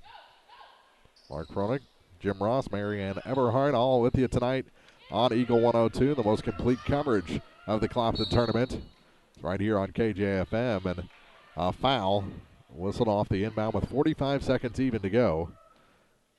And a foul on Maddie Hall. That's her second and the 10th team foul. So at the line will be Candace Dow to shoot a pair. She's one of two shooting free throws in this ball game. And that one is good. 9-point game. And 5 points tonight for Candace Dow. Second shot is no good. But the rebound picked up by Henderson. And the feed down low is finished off by Mackenzie Gladney, her first 2 points, to make it an 11-point lead with 41.9 seconds to go. And going to the line to try and complete the three-point play is Mackenzie Gladney. What a feed, though, by Tyra Henderson. And that's 5 on Lexi Plackmeyer. She's the second Silex lady out to foul out.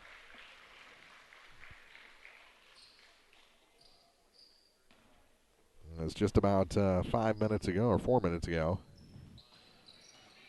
She misses the free throw. Sarah Granicke picks it up. Pass down low. Shot no good, but a foul's going to send Maddie Hall to the line to shoot a pair. She's one of two from that spot here in the fourth quarter. 12-point night for Lexi Plackmeyer as her night comes to a close after picking up her fifth foul. And the free throw's good. So Hall hits it. It's the fourth personal on Tyra Henderson. And checking out is Mackenzie Gladney. Second shot. Does the same as the first. It goes down.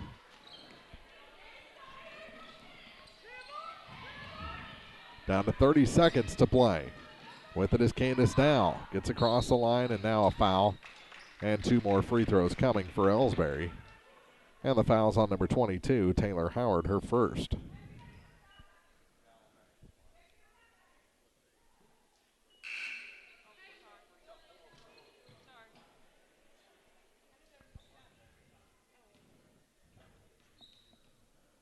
And the first shot for Dow. Pushes it to the left. And no good. She's at 50%. So was pretty sure she was going to hit that one, and she does. To make it a 10-point game. Here's Thurman down to 20 seconds to go. To Hall. Hall needs to get a shot up. Here's Thurman from behind the free throw line. That's no good. 15 seconds to go. Elsberry the rebound, and will have another foul with 11.5. And I'm pretty sure there's not an 11-point shot out there.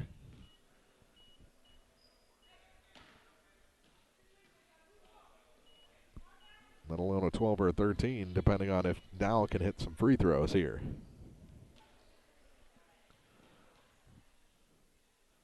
Her first shot this time is good. Pulls slightly over.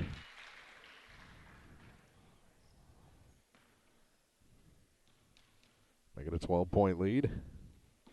Second one good as well, so she'll finish the game over 50%. Shooting free throws. Get it down to Maddie Hall. Hall from the baseline. Her shot, a little short. Rebound off the back of the leg of Gradke to the floor. It's tied up and will stay with Silex. 1.5 seconds to go, and this ball game is over as soon as this shot goes through or doesn't, and it doesn't. And our final will be 49-36. Elsberry holds their seed, the 3 seed over the 6 seed, 49-36, a 13-point victory for Elsberry over the upstart Silex Lady Owls. We'll be back with the post game for you after this from the Clopton Tournament on Eagle 102. You've been listening to the Eagle 102 Game of the Week. The post-game show, sponsored by Abel's Quick Shops, is coming up next. Bowling Green Insurance Agency can assist in all the insurance coverage you may need. With the proper insurance coverage, you can stop sweating the small stuff and enjoy life. Bowling Green Insurance Agency is one of the leading insurance agencies in the Pike County area.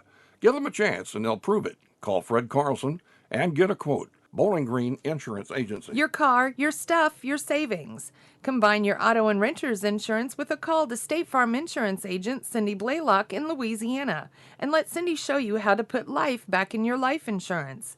Auto, home, and life. Make your wallet happy. Here to help life go right, State Farm Insurance agent Cindy Blaylock in Louisiana. Ingram Plumbing has always been known for its outstanding plumbing service. But did you know that Ingram's is also the largest retail plumbing supply store in the area? We carry Delta faucets, a complete line of Whirlpool tubs and showers, jacuzzi pumps, and many other specialty items. Stop by Ingram Plumbing today, Highway 61, Bowling Green.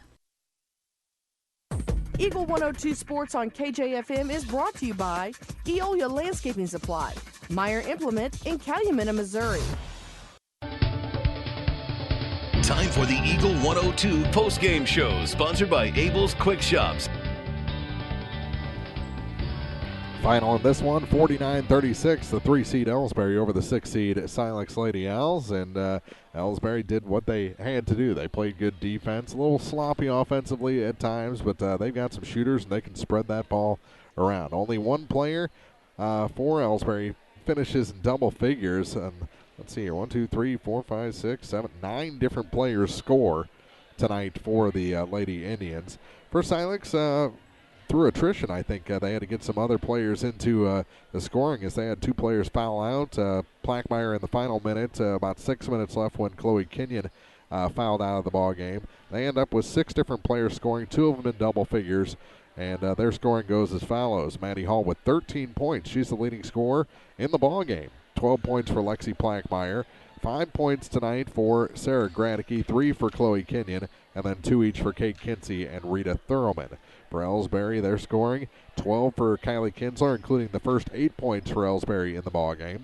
8-point night for Candace Dow. 6 points for Tyra Henderson, 6 points for Tanisha Henderson, 5-point night for Bella Mozzie, 5 for Peyton Robinson, 3 points for Kelsey Flaster, and 2 each for Mackenzie Gladney and Abby Jenkins. So balanced attack for Elsberry. They'd like to clean up a few of the turnovers, but they have to be happy with the defensive effort in this one as they forced plenty of turnovers from Silex and really were able to stretch out the lead there as the defense clamped down to start the second half of this ball game. They really put a run together, stretching a 21-14 halftime lead into a 33-19 lead after 3, and finally a 49-36 victory over Silex as they made a little run there late to get it down to 9, the deficit, but Silex just couldn't get any closer than that and fall in this one by 13-point deficit, 49-36. We'll take a break, come back with more of the post game, and get ready for Mark Twain and Wright City. That's our second game here from the old gym and the opening night of the Clopton Invitational. And this is the post game show on Eagle 102. Clopton Tournament action on Eagle 102, brought to you by Frankfurt Farm Supply, Northeast Missouri Title Company, and Carol Rose's Bridal. Hi, this is John. I'm one of the pharmacists you see at Bowling Green Pharmacy. We're right here with personal and prompt service, giving you the answers about your medications. You are always welcome to come in and just say hi. The right people, the right service, right downtown. Bowling Green Pharmacy on the square in Bowling Green. Get connected to a fast-paced world with Cellular and Satellite Center in Bowling Green, an authorized U.S. cellular dealer, along with Dish Network, DirecTV, Viasat, and HughesNet high-speed internet packages. Cellular and Satellite Center also carries a variety of TVs and accessories and installs security systems. Get connected today with Cellular and Satellite Center in Bowling Green.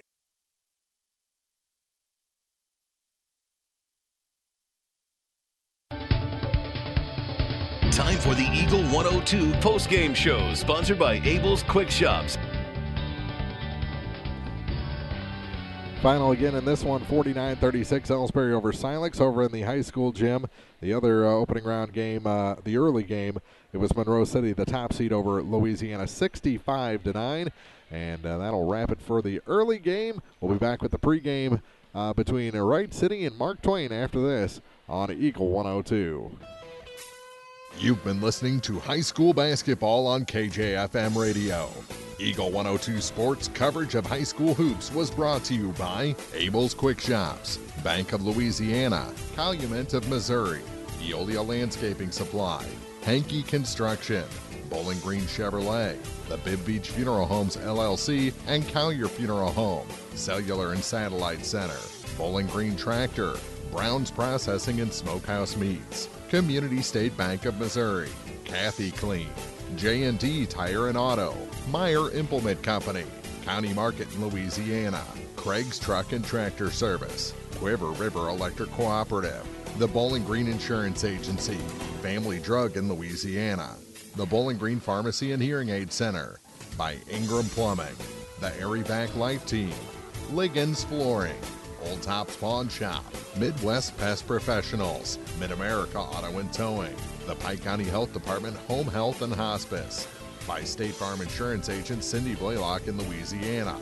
Outlaw Lawn and Landscaping, Pam Todd Watts Realty, People's Bank and Trust, Perkins Electrical Service, Young Enterprises Incorporated, All Parts in Louisiana, Pike County Mutual Insurance, B&B Automotive, Spring Hollow Coffee, the Mercantile Bank of Louisiana, Mike's Tire Service, by Pike County Memorial Hospital, and by Vicky Cadwallader Real Estate. Listen all season for high school basketball, right here on your area sports leader, Eagle 102. Getting ready for the 4-5 matchup here from the old gym. It's night number one of the 2020 Clopton Invitational here on Eagle 102. Mark Ronick, Jim Ross here in the old gym as the number 4 seed Mark Twain Lady Tigers, coached by Matt Boswell, will take on Daniel Friedel's Wright City Wildcats. And Jim, we haven't seen Wright City in person yet this season, but we saw Mark Twain take on Bowling Green the final week before Christmas. And what were your impressions of that ball club in that ball game? Well, they've got some people that can score, and I think they've got the ability to get better as the year grows on. They're not unlike a lot of the teams. They lost some scoring from last year's club, and it's taken them a while to find their footing and to find their new roles. Last time we saw Wright City, or last time I saw Wright City, was last year here, and they struggled. So we'll see if that's changed at all. I don't believe this is the same coach, is it? I think it looks like a different guy. Daniel Friedel is this gentleman's name. So we'll see what he brings to the table. Sometimes you have a new coaching change, and you get a lot of different philosophies. Things click. Well, they bring back, a couple of seniors. Well, yeah, Mercedes Ray, we saw her. She has some ability to be a ball handler. She just needs to stay in the ball game. She gets a little out of control at times. And then you got Kelsey Campstick, the other senior on this, or one of the 3 seniors on this team. And then Caitlin Johnson, we didn't see her too much last year. But the one name that sticks out is Mercedes Ray, and she's their best shot if they're going to move on in this tournament. Well, and there's two things about both these clubs, actually. Figuring out how to score has been a challenge for a lot of these clubs this year. But you add that with the fact they're playing in a gym you don't see.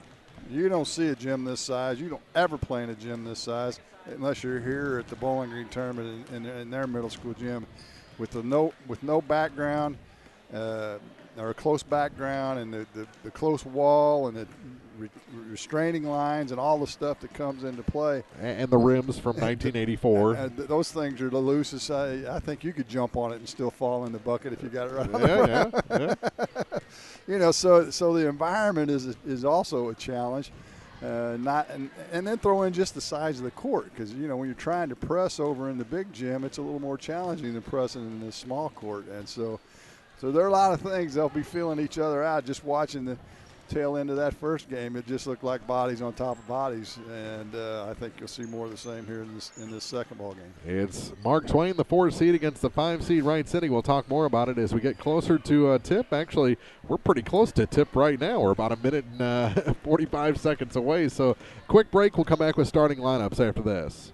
Bank from anywhere with Bank of Louisiana's new Freedom Checking account. No minimum balance, no monthly fees, and free access to all of their mobile and online banking services. Bank on your own terms with Freedom Checking from Bank of Louisiana. Member FDIC, equal housing lender. Home data rates may apply. Check with your carrier for details. Freedom Checking from Bank of Louisiana. Hey, this is Ryan with Mid-America Auto and Towing in Bowling Green, and we've got the lot looking good and ready to go. We've got something for everybody's budget. We have a constant rotation of new inventory, including cars, trucks, and SUVs. So if you're out and you're looking for a new car, come by and see me. Mid-America Auto and Towing, just off Highway 54 in Bowling Green, is a one-stop shop. Like us on Facebook or check out our website, midamericaautoandtowing.com. The Eagle 102 starting lineups on KJFM are brought to you by Community State Bank in Bowling Green and Troy. Well, let's take a look at the starting lineups, and I'm going to have to look at the age of these folks here. Starting for Wright City, the best record I could find for them was 2-4 online, so we'll go with that until somebody tells us different. Starting for them is a senior. She wears number 2, Kaylin Johnson. A junior, number 10, Abby Raines. A senior, number 11, Kelsey Capstick. A freshman, number 20, Jasmine Simpson, and a sophomore, number 21, Dayton Gurley. They're coached by Daniel Friedel, assisted by Jacob Wallace. So it'll be Johnson, Capstick, Raines, Simpson, and Gurley for the Wright City Lady Wildcats. For the Mark Twain Lady Tigers, they're coached by Matt Boswell, assisted by Adria Palmer and Jesse Lake. Starting for them tonight, a junior, number 3, Emma Ross. A senior, number 10, Mackenzie Ogle. A sophomore, number 15, Autumn Arndt. A junior, number 24, Elizabeth Trower. And a sophomore, number 30, Anna Echternacht. Is that right? Echternacht, yes. Echternacht. Hey, we're ready to go. The officials are ready. We're ready. Mark Twain in their home whites. Wright City in their road blues, and Wright City controls the opening tip. Abby Raines runs the offense for Wright City. She's a decent ball handler. She's got to stay under control as well. She tends to get frustrated. I remember her from last year as well. She's going to penetrate down to the paint. Her shot's off the mark, no good. And we immediately have a jump ball. And on the alternating arrow, Mark Twain will get the basketball for their first offensive possession. I like the toughness that Wright City came out with. They weren't going to give up that rebound easily to Mark Twain. They showed their strength here in the early going. In the corner now to Ross. She'll try and get it inside the post area. It's deflected, and the first turnover gives the ball back to Wright City. Wright City takes it to the bucket quickly. It's no good. Offensive rebound putback won't go by Simpson. The ball's loose on the floor, and 2 or 3 players on it. Still loose, and Wright City's going to come away with the loose ball. They get it quickly over to Capstick. Her shot's way short. It's partially blocked, however. And will go out of bounds back to the Wildcats. So this looks like 2 bulls in the china shop right now, going head at it, full steam ahead. And we can expect to see that pretty much the whole game, I would suspect. They get it inbounds on the inbounds, but there's a travel violation. Simpson on the catch, but she couldn't quite control it or check that it was Gurley on the catch. And she traveled going to the bucket, so the first turn of the game gives it back to Mark Twain. Trower gets to Ogle. Ogle's going to track it down before it gets into the backcourt, and they'll reset the offense. Wright City in a 2-3 zone as they can spread out and take up a good portion of this half court.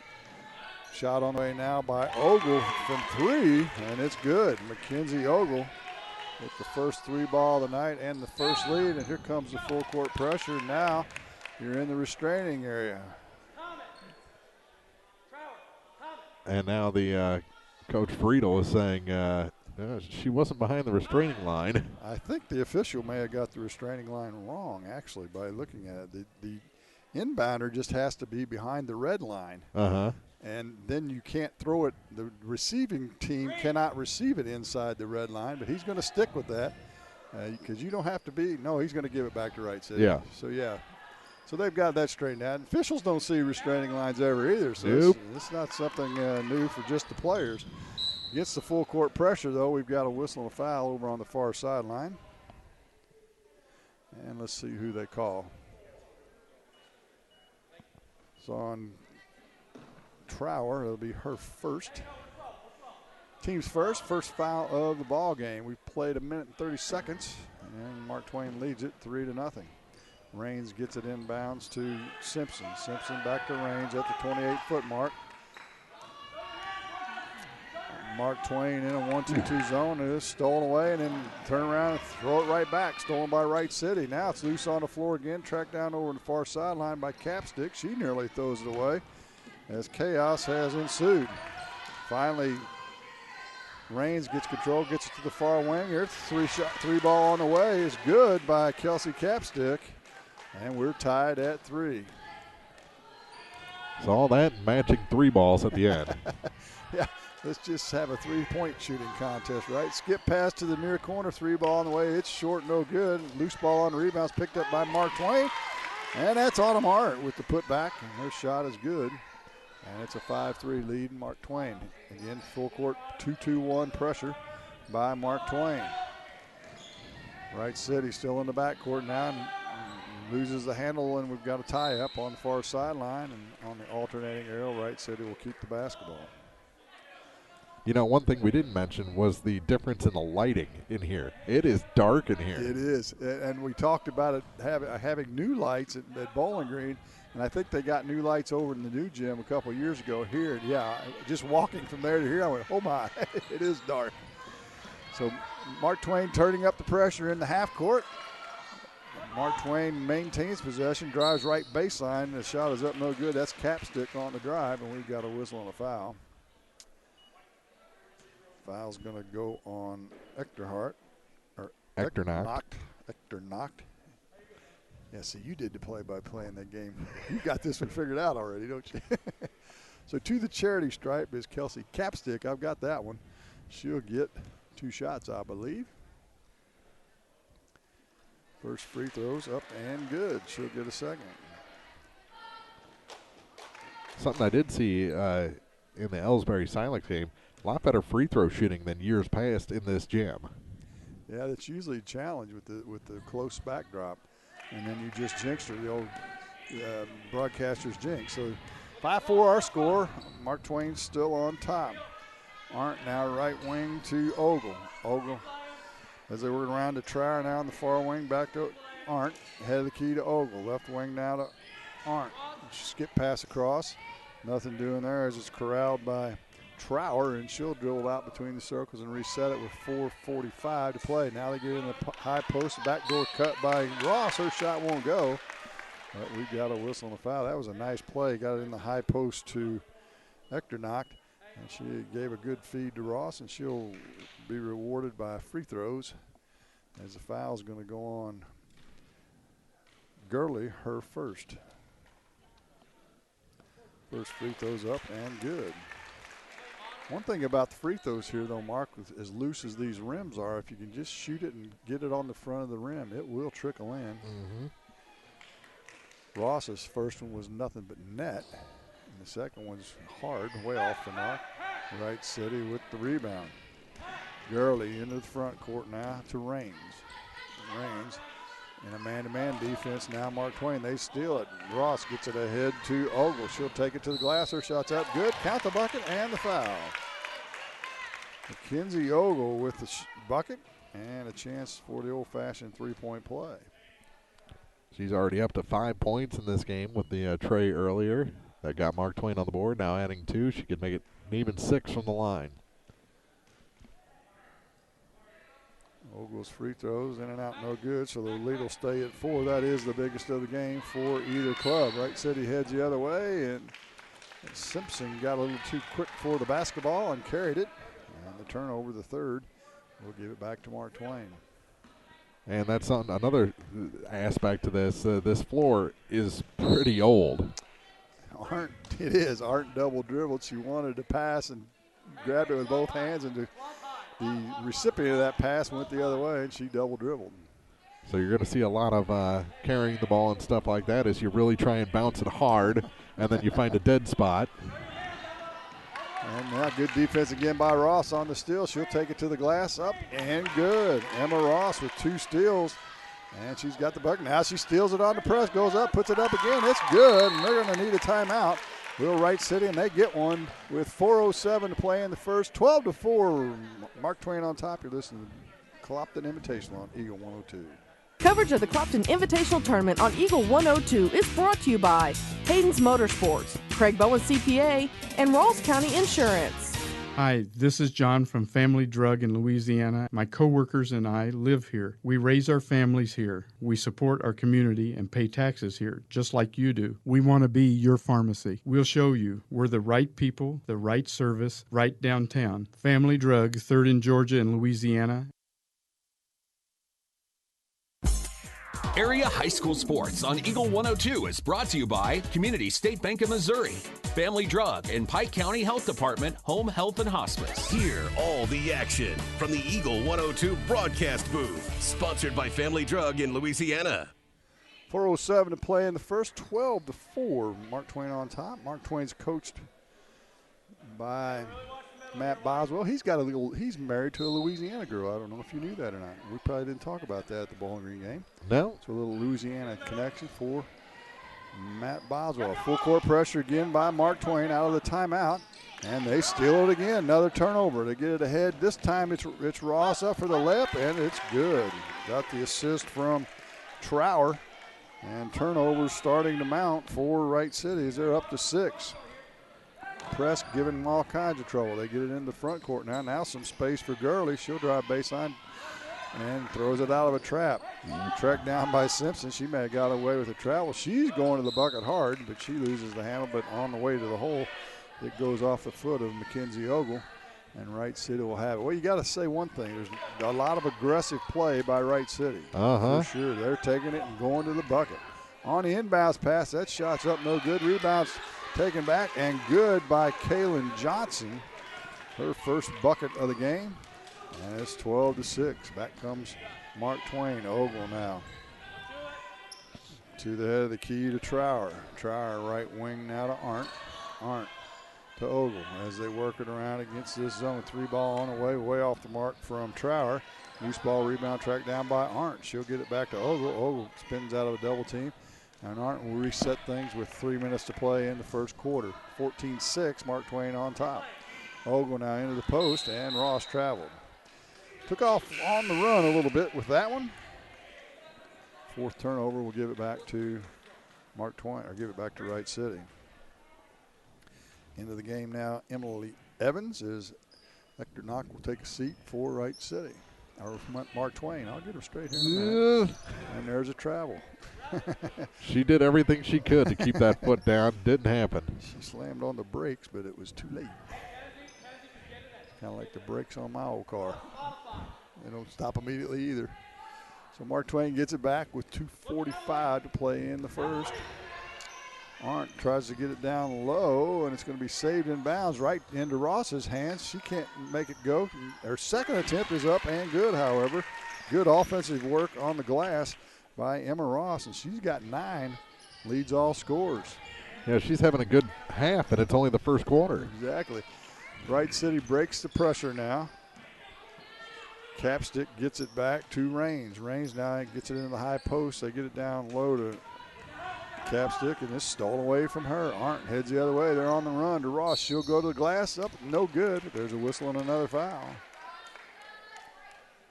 And Emma Ross will go to the line to shoot 2 shots. Going for the second time tonight. She's 1 of 2 so far. Foul is going to be on Gurley, her second. Ross' first free throw's up and good. She'll get a second. Sub in front of us here. So we're up on the stage here at the old gym at Clopton High School. Right to the left, to the right of the score table if you're in the bleachers. Ross, if she makes this, she's going to get a break. She does. And she'll take a seat as Hannah Mallory will check into the game for her. 18-6, biggest lead of the game for Mark Twain. The pressures work good. And Arndt gets a range, I should say, gets it in the front court, but she double dribbles. Turnovers really mounting up now for Wright City. 8, if my calculation's right. The press has caused them all kinds of heartache. Into the front court now. Come the Lady Tigers. Ogle now skips it right wing to Trier. They get it inside to Arndt. Now it's loose on the floor, comes out. And who picks up the loose ball but Hannah Mallory, and she scores from about 8 feet. And it's a 20-6 lead. Into the front court now comes Wright City. Quickly to the bucket is Jasmine Simpson. There's one thing we can say about Jasmine Simpson. When she gets the ball, she is going to the bucket. Uh-huh. She is just a freshman, so that explains a lot of that. Uh-huh. Boy, that shot by Mallory at the other end, that didn't look like any business going down, and somehow found its way. Simpson's first free throw is no good. She'll get a second. The foul was on Emily Evans, her first. Second free throw by Jasmine Simpson. Hits the back of the rim, bounces up and goes down. And it's 20-7. Mark Twain on top. 20 points in the first quarter is a bunch. Mark Twain on the offensive end. Trier drives left baseline. She'll pull up from 10. It's blocked, and Mark Twain comes away with a loose ball. That's Capstick. She'll get it to Raines. Raines to the head of the key, back to Capstick. To Raines, head of the key. She ball fakes, drives into the painter, running 10-footer's no good. Rebound to Arndt. Arndt's got Trier head of the pack. She throws it up. Can Trier catch it? She cannot. It goes off her fingertips, and then she slams into the wall. I can remember a few trips into that wall back in the day. Was the padding that thick when you played? Not really. They had some, but it wasn't much. Wright City back with the ball on the offensive end. Loose on the floor, and now stolen away by Arndt. She'll throw it ahead this time again to Trier. She'll go to the glass. It's no good, but we've got a whistle on the foul, and that'll be on Simpson. I like the effort from Simpson, though. She's 100 miles an hour. There's no doubt about it. To the line, though, will go Elizabeth Trier, I should say, and she'll get 2 shots. Her first trip to the stripe tonight. First one's up and good. She'll get a second as Ross checks back in. Arndt will take a seat for Mark Twain. And also back in, Kinley Epperson. Actually, her first trip into the game is Kinley Epperson, as Emily Evans will take a seat. Second free throw by Trower is good. And it's 22-7. Ball's loose. Ross with another steal. And they steal it right back. Do Wright City. The ball's loose now. Picked up by Werstgen. Her shot is off the mark. No good. Simpson with the rebound. It won't go. She gets her own rebound again. She'll go straight back up. Still no good. And Epperson with the rebound for the Lady Tigers.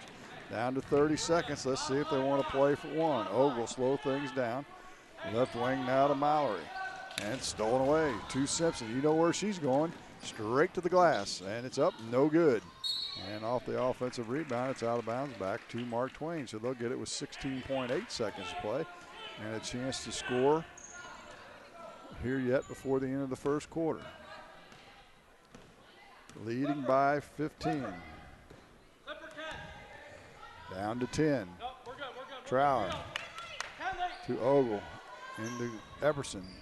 Across to Ross. Her shot won't go. Got a shot from point blank range. Ogle's going to fire it at the buzzer. It's off the front rim. No good. And that'll do it for the first quarter. And a good one it was for Mark Twain Lady Tigers. They lead at 22-7. Second quarter's next on Eagle 102. Clopton tournament action on Eagle 102 brought to you by Center Locker Service, Bouquet Florist, and Pepsi Refreshment Services. The Mercantile Bank in Louisiana says now's the time to sign up for online banking and bill pay. With online banking, you can bank day or night from your home, office, or anywhere with internet access. Check account balances, view checks, and much more. Stop in today to learn more at the Mercantile Bank, downtown Louisiana.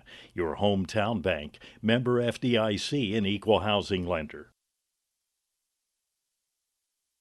If you are in the market for a car, whether you're looking for a new or used vehicle, make sure you visit Bowling Green Chevrolet, just off Highway 61 at the South Bowling Green exit. Once you get there, you'll see why Bowling Green Chevrolet is the #1 dealership in the area. Check it out for yourself, Bowling Green Chevrolet, where you'll always feel at home.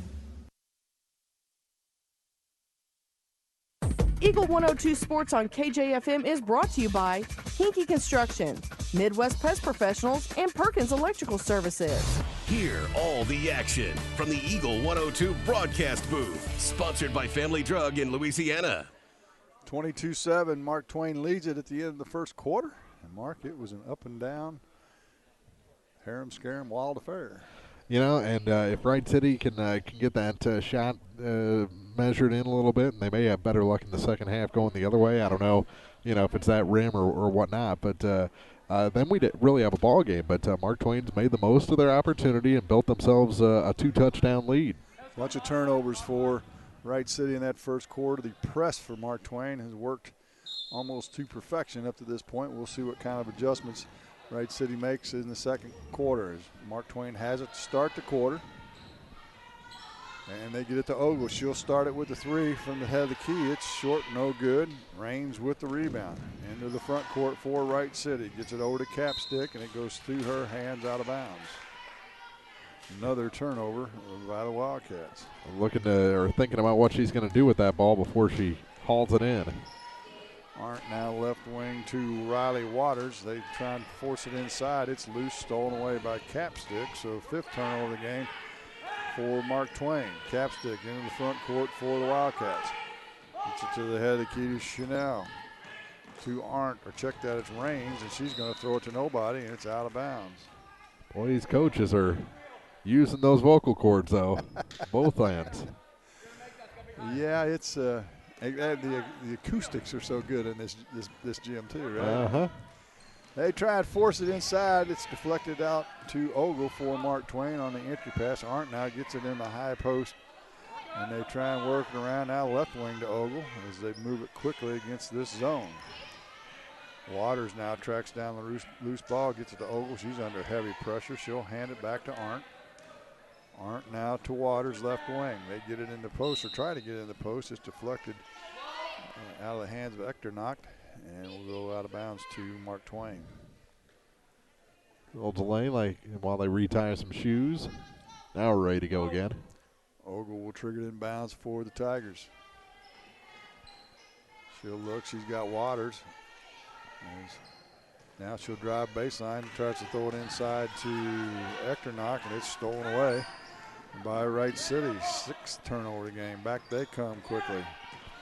Chanel goes to the hole. Her shot's way off the mark. Ross with the rebound.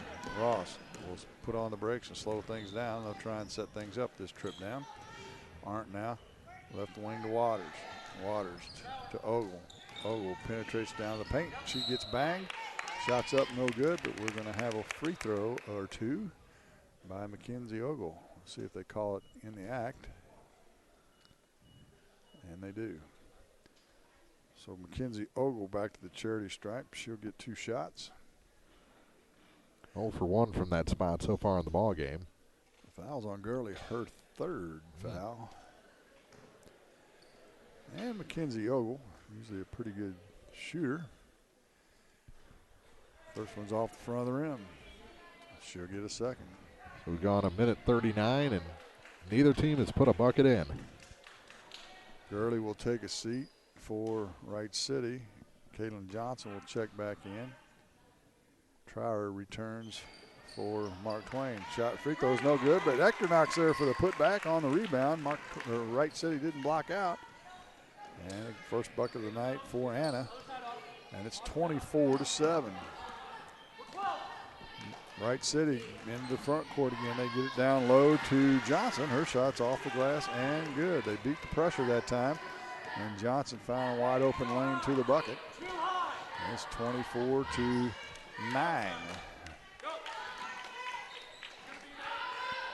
They're working around against this zone. Arndt now skips it in the far corner to Trier. She's open for three. It's good. Wow. Elizabeth Trier drains a three-pointer.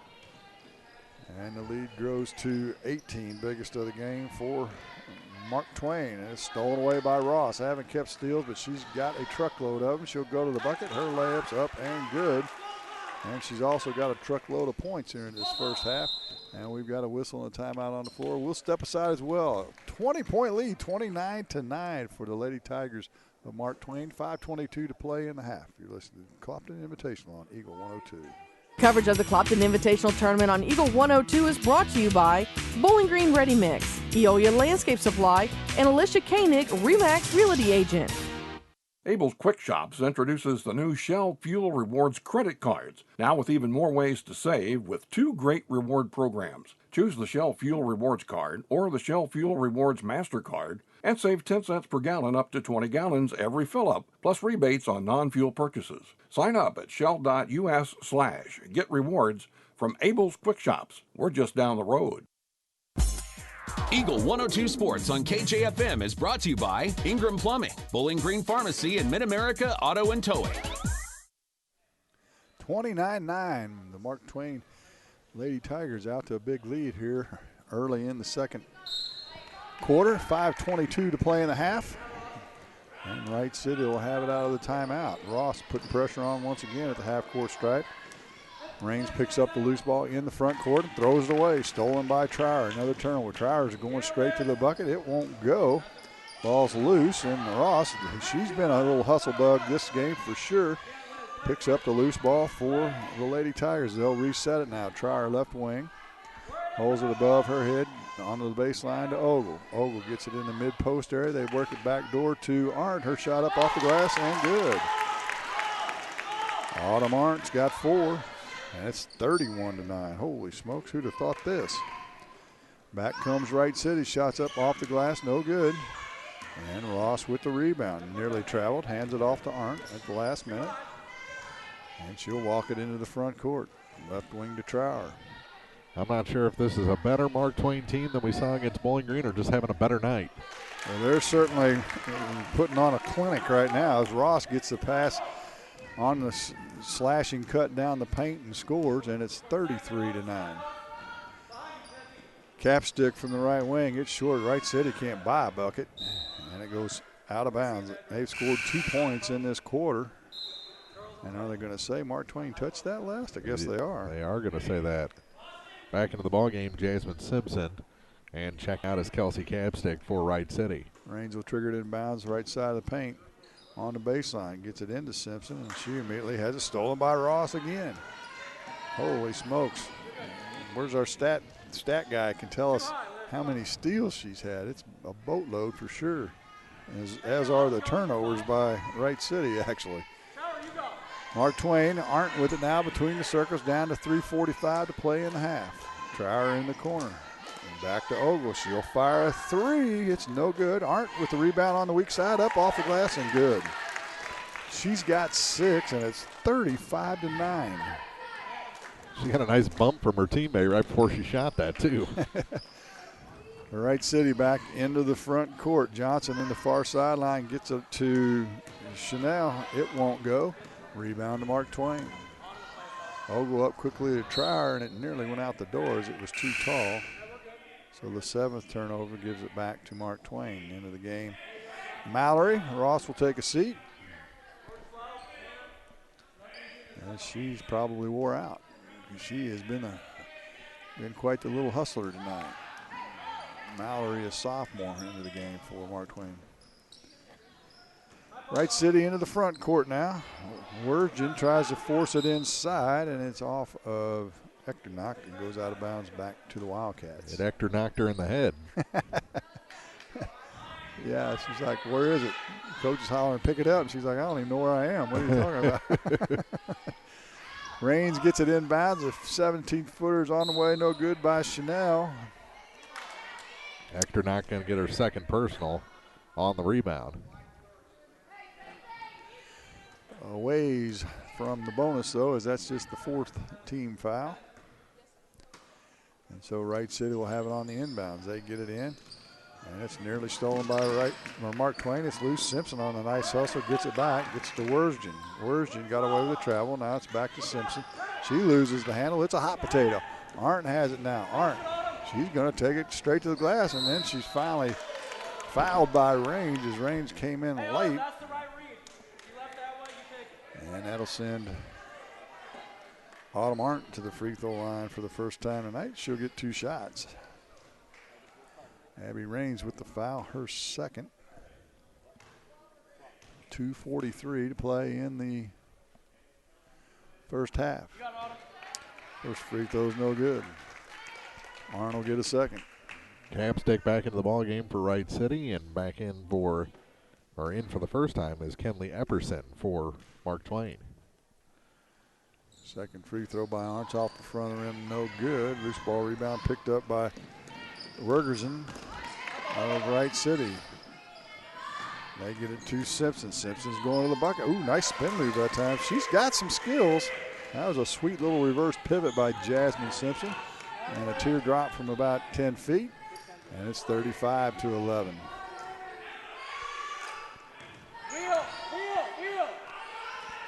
Trower open on the left wing now. Yep. Hands it off to nobody, and it's going to be stolen by Capstick, who comes back in for Wright City. Gets it down low to Johnson. Her shot's up and good. 6 points for Caitlin Johnson. Wright City trying to cut into this big Mark Twain lead here late in this first half. Trower to the header, key to Mallory, to Ogle. Skip pass over the right wing to Trower. Her three is good. Trower with her second 3-ball of the game, and it's 38-13. So much for cutting in, huh? Exactly, 25. It's one short of the biggest lead, which was 26. Simpson has it now in the post. Another reverse pivot move to the hole. It won't go, but there's a whistle and a foul.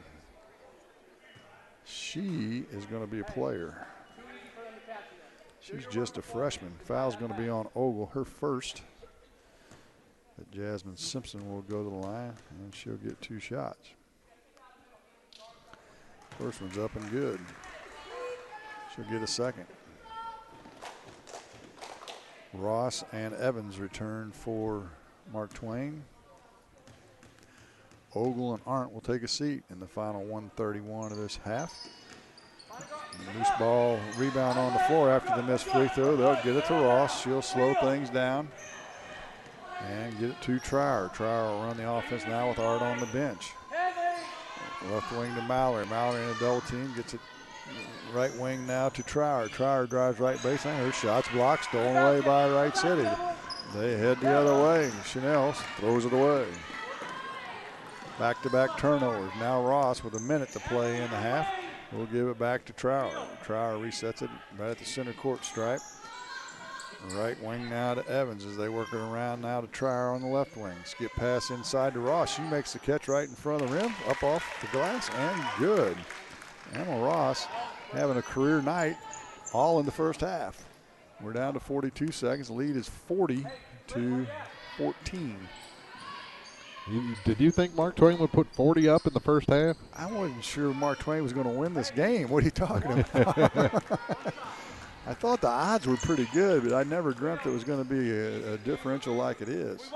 We do still have a second half to play, however. But they've taken advantage of this small gym, and their quickness on the press has worked to perfection. Down to 13 as they work it around. Looking for the final shot. Trower's open for 3. She's going to try and get it into Ross, but it's a little too tall for her. It was off her fingertips out of bounds with 5.8 seconds to play in the half. Raines back in along with Waters for their respective clubs with 5.8 ticks to play in the half. They'll throw it inbounds. And it's caught. They get it to Capstick. She's lost track of time. They get it over to Raines, and she's going to be fouled from three-point land. with 0.3 of a second to play in the half. Oh, that's a no-no. Not even sold that was even a shot attempt, but you just got to get away. Yeah, let her fire one from that deep because she was good 22 or 3 feet out. But she'll get 3 chances from the charity stripe. First was no good. The foul was on Trower, her second.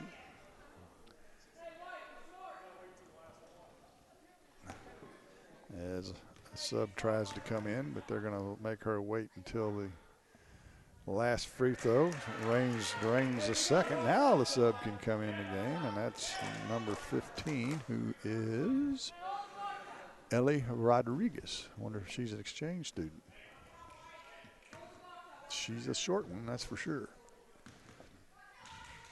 Third free throw's on the way, and it's in and out and no good, and that'll do it for the first half. And it was a good one for the Mark Twain Lady Tigers. They lead it. Mark Twain 40, Wright City 15. Halftime shows next on Eagle 102. The Eagle 102 Halftime Report is coming up, sponsored by Cellular and Satellite Center. Clopton tournament action on Eagle 102 brought to you by Clopton Athletic Boosters, Crossroads General Store, and Lynn's Heritage House. Get connected to a fast-paced world with Cellular and Satellite Center in Bowling Green, an authorized U.S. cellular dealer, along with Dish Network, DirecTV, Viasat, and HughesNet high-speed internet packages. Cellular and Satellite Center also carries a variety of TVs and accessories and installs security systems. Get connected today with Cellular and Satellite Center in Bowling Green. Bowling Green Tractor wants to change the way you think about yard work with their Ego 56-volt ARC lithium battery-powered lawnmowers, weed eaters, blowers, trimmers, and chainsaws. At Bowling Green Tractor, you can walk in and see for yourself just how easy these products are to handle. Bowling Green Tractor, your home for Ego. Power beyond belief. Hi, folks. My name is Cody Kirkendall. See Mike's Tire and Service Center in Bowling Green for all your automotive and tire needs. Mike's features 24-hour tire service, and when it's time to replace those tires, Mike's has great deals on several brands, ensuring they have the perfect tire for your vehicle. Mike's Tire and Service Center additionally offers alignments, tune-ups, oil changes, struts, state and DOT inspections. Mike's Tire and Service Center, Business 61 North in Bowling Green. Eagle 102 Sports on KJFM is brought to you by Outlaw Lawn and Landscaping, Young Enterprises Incorporated, Crossroads General Store, and the Twin Pike Family YMCA. It's now time for the Eagle 102 Halftime Report, sponsored by Cellular and Satellite Center. Now 2 quarters in the books here in the old gym, and I'm sitting next to old Jim. Jim Ross, Mark Cronick, Marianne Everhart down the hall. We've decided we're going with Big Jim and Little Jim. Is that what it is? Yeah, we're going to get away from that old Jim, new Jim thing. 40-15, Mark Twain leads after 2 quarters over the Wright City Lady Wildcats, and that's just a huge half for Mark Twain and for Emma Ross really to lead the way. And it all came from steals near that half court caused by the press. Without question, 16 turnovers by Wright City in that first half. That's a game full by anybody's standards. And Emma Ross, as we mentioned during the play-by-play, has got a boatload of them. And not only does she have a boatload of steals, she has a boatload of points. As I've got her for 17, if that's what you have. That's what I have. Her. So great half by Emma Ross. Let's go ahead and tell you about the rest of the Wright City club. Elizabeth Trower hit 2 threes. She's got 8. Autumn Arndt was 6. 5 for Mackenzie Ogle and 2 for Anna Echternock. Mark Twain was 5 for 11 from the free throw line, and they turned it over 9 times, so they didn't exactly take care of the basketball either. 4 players in the scoring column for Wright City. Caitlin Ross with 6. Kelsey Capstick with 4, Jasmine Simpson with 4, and 1 for Abby Raines. Wright City was 4 for 9 from the free throw line. As we said, they turned it over 16 times in that first half. So I'm sure Wright City's conversation in the locker room is about how are we going to handle the press in the second half. Things that did look good for Wright City.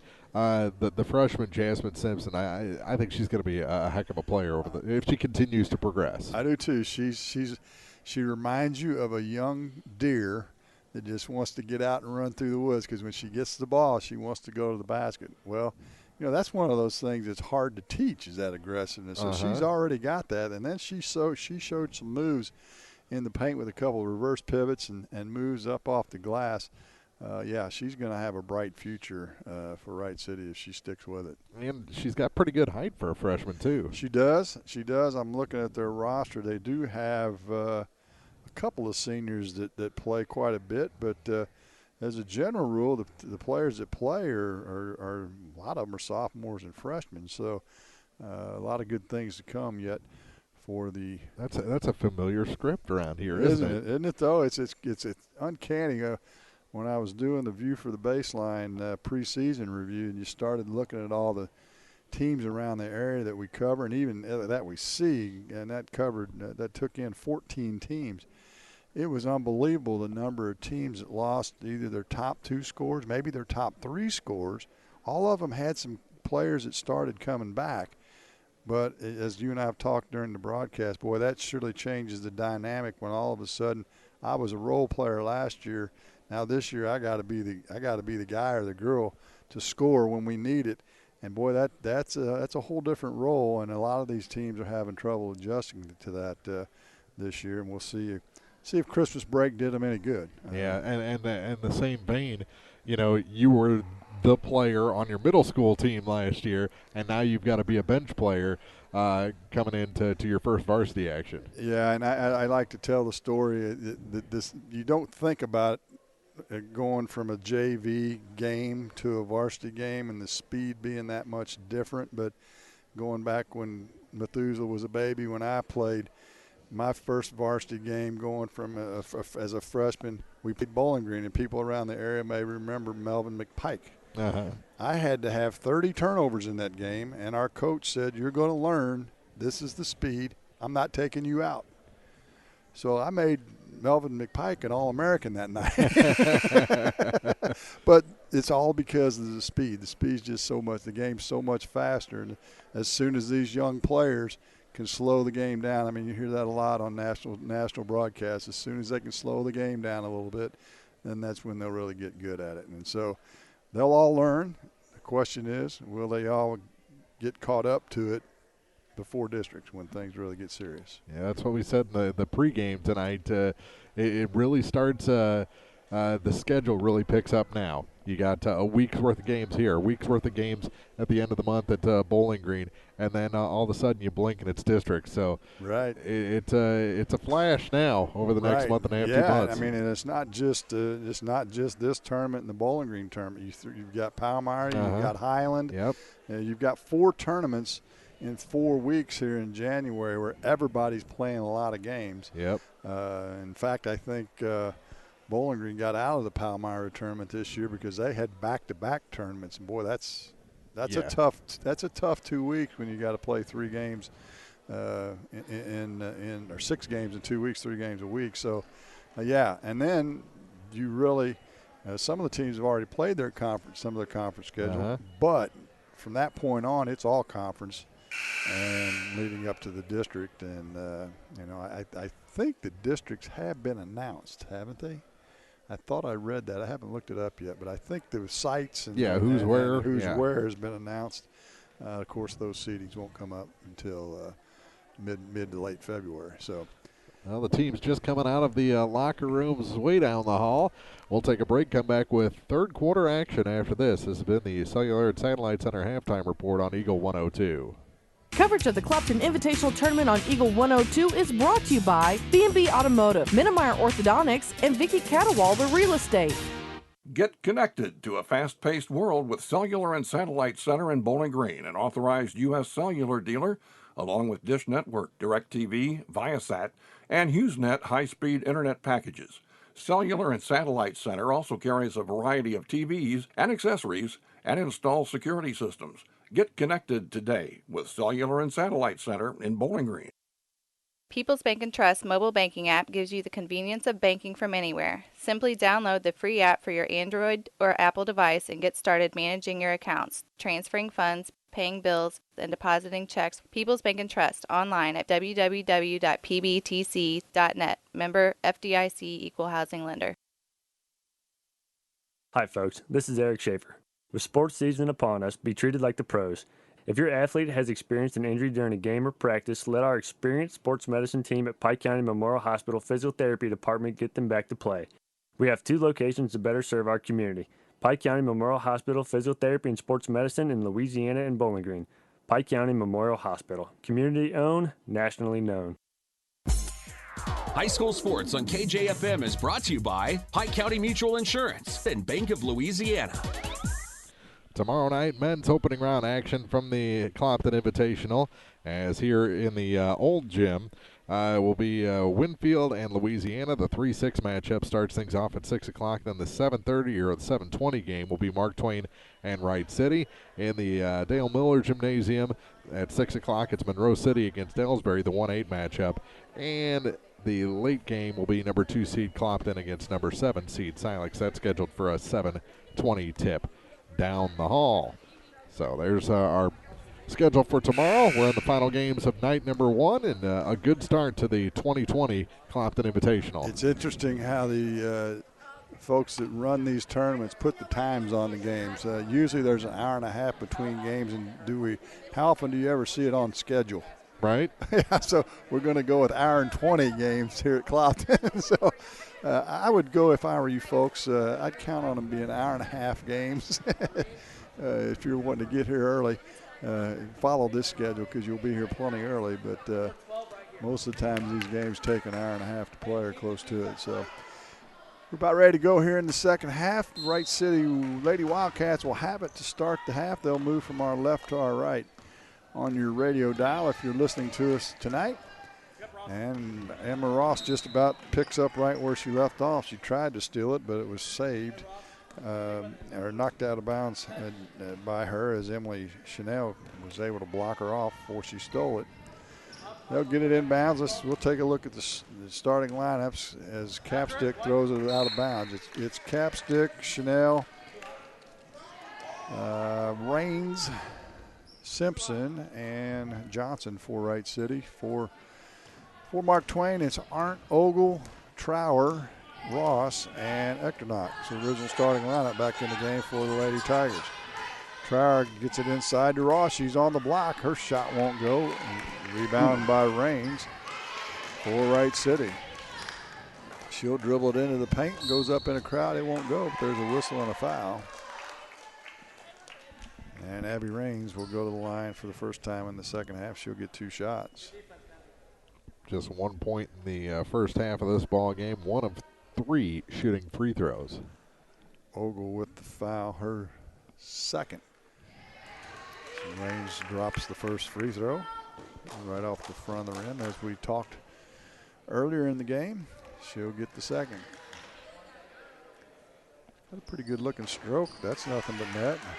She's just a little bit methodical when she handles the basketball. Not real fluent. Into the front court come the Lady Tigers looking for their first bucket of the second half, and the pass is on the floor and loose, and looks like Trower and Johnson will tie up, and on the alternating arrow, Wright City will get it, and timeout on the floor. We'll step aside as well. 30-second timeout, 40-17. Mark Twain on top. This is Clopton Invitational on Eagle 102. Clopton Tournament action on Eagle 102 brought to you by Orff Construction, Twin Pike Family YMCA, and Nutrient Ag Solutions. Bowling Green Insurance Agency can assist in all the insurance coverage you may need. With the proper insurance coverage, you can stop sweating the small stuff and enjoy life. Bowling Green Insurance Agency is one of the leading insurance agencies in the Pike County area. Give them a chance and they'll prove it. Call Fred Carlson and get a quote. Bowling Green Insurance Agency. High school sports on KJFM is brought to you by Pam Todd Watts Realty, Quiver River Electric Cooperative, and All Parts. Hear all the action from the Eagle 102 broadcast booth, sponsored by Family Drug in Louisiana. Well, Mark Twain's going to get it on the alternating arrow. After the held ball and timeout, let's see what Coach Boswell's drawn up for the Lady Tigers. Ogle in the corner. They try to force it inside, but it's deflected out of bounds, and Mark Twain will get it back. Wright City stepping up the pressure a little bit out of this zone, getting out and guarding the ball handlers more closely. Inside they get to Echternach. Her shot's up and good. She may have got away with a travel. She looked like she shuffled her feet, but they don't call it, and the bucket is good, and it's 42-17. Mark Twain back with their full court pressure. This time no problem for Wright City. Raines gets it into Simpson. She'll kick it outside on the wing to Capstick, and her shot's up and good. And that's 42-19. Mark Twain now Trier holds it under her right arm and throws it in the corner. It's wild. And another turnover, second of the half. Now stolen by who, Ross. And they're going to say it went off her foot out of bounds, but she was tripped up by Capstick. Capstick's down on the floor. Like she may have conked her head. I'm not sure if she's crying or laughing. Well, there was an I'm okay and then some tears and then a smile. Now she's mad. So they're going to have her step out of the game for a second. Anytime you get conked in the head, you might want to get it checked out. Yeah, she's going through the 5 stages of head injury right now. Yeah. Concussion protocol. Yeah. I don't see any trainers around, so I'm pretty sure it won't last very long. We don't have a tent, but we've got a curtain. There you go. And it is very dark back there. Wright City gets it into the front court. Raines gets it to the paint. Her shot won't go, and a loose ball rebound, and we have another jump ball. And it will go to Wright City on the alternating arrow. We're down to 6:18 to play in the third. And Mark Twain's only scored 2 points in this third quarter, and it's stolen away by Mark Twain. Ogle goes down, and she charges, runs right over the defender. That's her third. It is. And so Wright City will get it back. Audrey Ross is into the game now for Mark Twain. Chanel, as they work against this defense, and she traveled. Got it caught up in her arm as she tried to go across the half-court stripe and whistled for the traveling violation. So not much flow to this game as we start the third quarter. Ross now holds it above her head, gets it over to Arndt. Arndt throws it inside, and that's too tall and out of bounds. Looks like Wright City's changed their defense. I'll take another look at it before I say for sure, but they're kind of matching up out front, which is causing Mark Twain some problems here in the early going. Full court press, it works again as it's loose on the floor. Actually, Wright City comes away with the loose ball and will maintain possession as Gregerson hands it into Simpson. Her shot's up off the glass, no good, it's loose. And who's going to come away with it? Ross finally will, after 3 or 4 players had their hands on it. She'll get it back to Arndt. Into a 1-3-1 zone is what they've gone to, and that's passes inside, and it's too hot to handle a 5th turnover. So, yeah, they're putting the pressure out on the ball, kind of matching up, and with the 3 across, it's causing problems getting it to the wings. So Mark Twain's got to go with a 2-guard front to make that work. And back into the game is Trower for the Lady Tigers. Wright City into the front court. Raines has it stolen away by Ross. She'll take it to the glass. Her layup's no good. Simpson with the rebound for Wright City. She's turning on the Jets. She gets it to the paint, up off the glass. It won't go. And Arndt and Ross tie up together and travel. I like the aggressiveness. However, it creates the 6th turnover this quarter. And the 15th of the game, they're catching up with Wright City in a hurry in the turnover category. Inbounds pass is caught and shot by Chanel. It's no good, and now we have a tie-up on the rebound, Ogle and Simpson. And on the alternating arrow, Wright City, or check that, Mark Twain will get it back. You know, they're catching up on the turnovers, but it hasn't hurt them too much on the scoreboard yet. No, you're exactly right. It's a 4-2 scoring advantage for Wright City so far in this third quarter. Trier now skips it over to Arndt. She gets it in the paint. She'll shoot it from 10. It's up and good. Autumn Arndt with her 8th point of the game. And it's 44-18. I guess that's a 9, isn't it? 19, yeah. Raines now dribbles out of trouble, and we've got a whistle, and they're going to say she carried it. That's the 3rd turnover of the half on Wright City. Kinley Epperson back into the game for Ectornot. And Mark Twain will have it in their own backcourt. Arndt now comes across. Yeah, they're going to go with a little 3-guard front now, which is going to help minimize the problems with the entry passes. Arndt now to Trier over on the right wing. Got to slide somebody in the slot. Ogle's going to get it in the corner. She'll fire a 3. It's no good. Ross with the rebound. Her putback's up and good. Emma Ross having a night. She's got 19. And it's 46-19 with just under 4 minutes to play here in the third. Stolen away again by Ross. She'll head the other way. Can they catch her? They cannot. She scores another layup. And the timeout on the floor. 48-19. Mark Twain, listen to Clopton Invitational on Eagle 102. Coverage of the Clopton Invitational Tournament on Eagle 102 is brought to you by Mick Mailer & Sons Backhoe and Excavating and La Crosse Lumber Companies in Bowling Green, Louisiana and Vandalia. Your car, your stuff, your savings. Combine your auto and renter's insurance with a call to State Farm Insurance agent Cindy Blaylock in Louisiana and let Cindy show you how to put life back in your life insurance. Auto, home, and life. Make your wallet happy. Here to help life go right, State Farm Insurance agent Cindy Blaylock in Louisiana. Ingram Plumbing has always been known for its outstanding plumbing service. But did you know that Ingram's is also the largest retail plumbing supply store in the area? We carry Delta faucets, a complete line of Whirlpool tubs and showers, jacuzzi pumps, and many other specialty items. Stop by Ingram Plumbing today, Highway 61, Bowling Green. High school sports on KJFM is brought to you by Bibb Beach and Collier Funeral Homes, Ligon Flooring, and B&B Automotive. 48-19. Who'd have thunk it? Mark Twain on top. This is a 4-5 seed game, folks.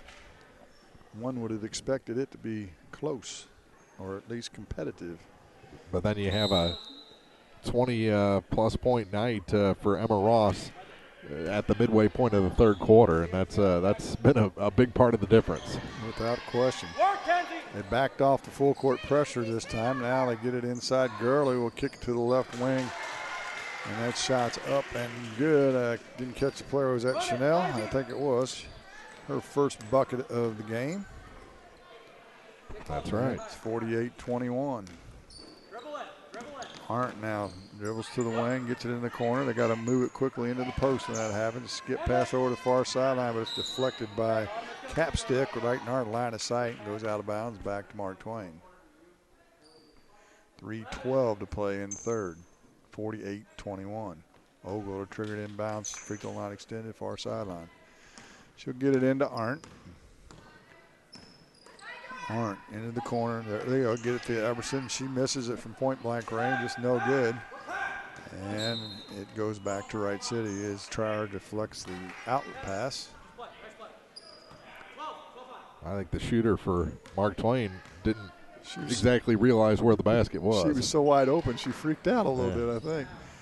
They get it into the high post. Turnaround jumper from 15 by Capstick is good. Give her 8 for the game. And it's 48-23. Arndt now with it. Gets it to Ogle. Ogle back to Arndt.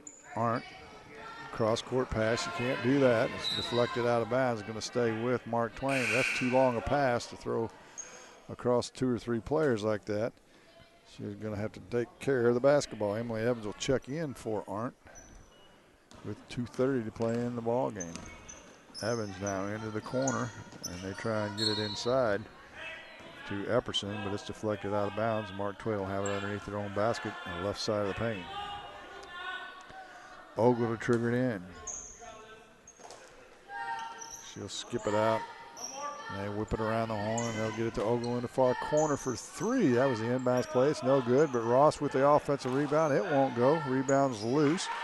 Still loose. Simpson's going to come away with it, and then we have a whistle and a foul. Foul's going to go on Ross. That'll just be her first. And the third team foul on Mark Twain. No team fouls on Wright City yet in this quarter, and that's almost hard to believe as woolly as it's been. And the pass is too tall from Raines, and another turnover gives it back to Mark Twain. Yeah, you just have to pressure the guards for Wright City, and they kind of freak out.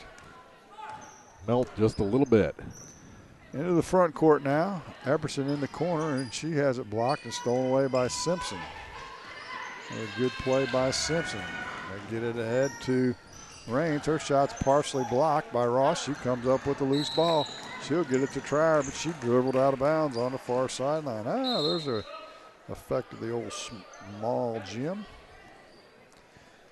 Epperson will take a seat, and her namesake Madison Epperson will come in. I think the first time we've seen Madison Epperson in this game. She is a freshman.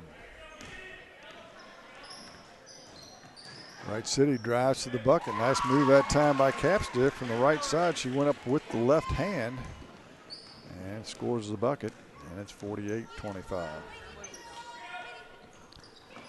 Ogle now throws it away. Another turnover. 9th of the third, 18th of the game, and Raines is going to travel and give it right back. Well, Coach Boswell's got a bunch of subs in right now, and I'd advise take care of business here. It's only a 23-point lead. It's not like you're blown them completely out of the gym. Stranger things have happened.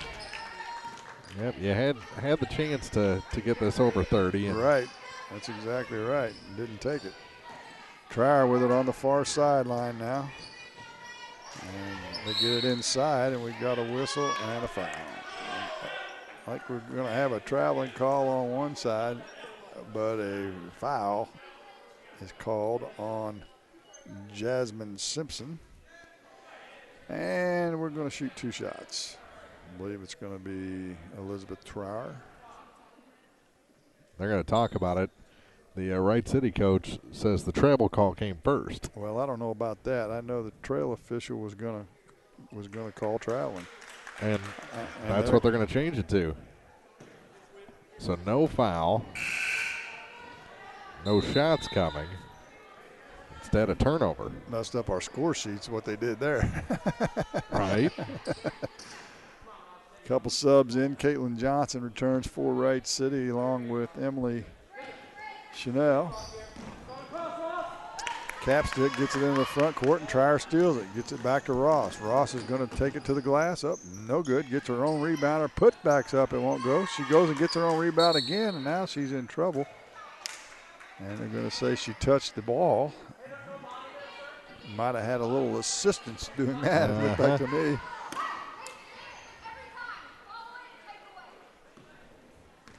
And after that turnover, Wright City has the ball. Gurley with it, skips it over on the left wing, open for 3, Capstick, and it's good. And they're going to let Wright City back in the game, lead down to 20 after leading by 28 at one point. Down to 23 seconds. Epperson's going to drive left baseline. She'll pull up from 10. It's short, no good. And Capstick with the rebound, although she is tied up by Ross on the alternating arrow. Mark Twain will get it back. Into the game will come Raines for Wright City. Johnson will take a seat. Down to 13.9 seconds. Raines into the front court, trailing by 20. The final seconds of the third. Raines hounded by Ross, and she throws it out of bounds. And Mark Twain will get it back with 2.1 seconds. As Hannah Mallory has that guilty look on her face. Ogle will check in. Mallory will take a seat, but they say it did not go off of her. As Rodriguez will come into the game for Wright City.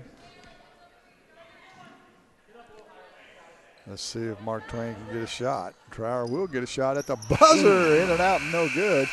So that'll do it for the third quarter. Your score, the Mark Twain Lady Tigers 48. The Wright City Lady Wildcats 28. The fourth quarter's next on Eagle 102. Clopton tournament action on Eagle 102, brought to you by Frankfurt Farm Supply. Northeast Missouri Title Company, and Carol Rose's Bridal. Hi, this is John. I'm one of the pharmacists you see at Bowling Green Pharmacy. We're right here with personal and prompt service, giving you the answers about your medications. You are always welcome to come in and just say hi. The right people, the right service, right downtown. Bowling Green Pharmacy on the square in Bowling Green. Get connected to a fast-paced world with Cellular and Satellite Center in Bowling Green, an authorized U.S. cellular dealer, along with Dish Network, DirecTV, Viasat, and HughesNet high-speed internet packages. Cellular and Satellite Center also carries a variety of TVs and accessories and installs security systems. Get connected today with Cellular and Satellite Center in Bowling Green. High school sports on KJFM is brought to you by Abel's Quick Shops, Mike's Tire and Service Center, and Kathy Clean.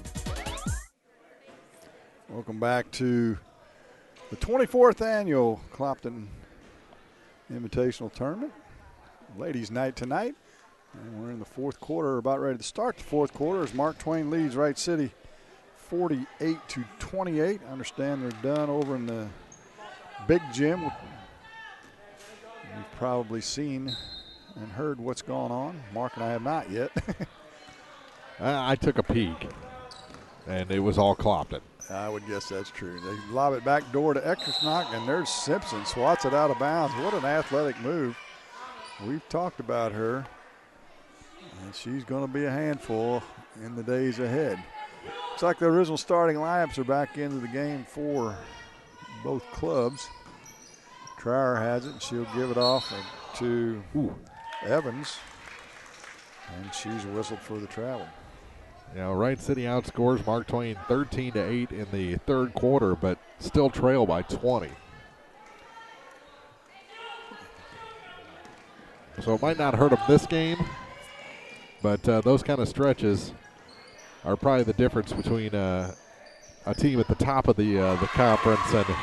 Right, but as we say that, Capstick hits another three, her second, and it's 48-31. They creep a little closer. Still a lot of time left in this game, and this 1-3-1 zone has messed them up offensively. They haven't had an answer for it. Trier now throws it away.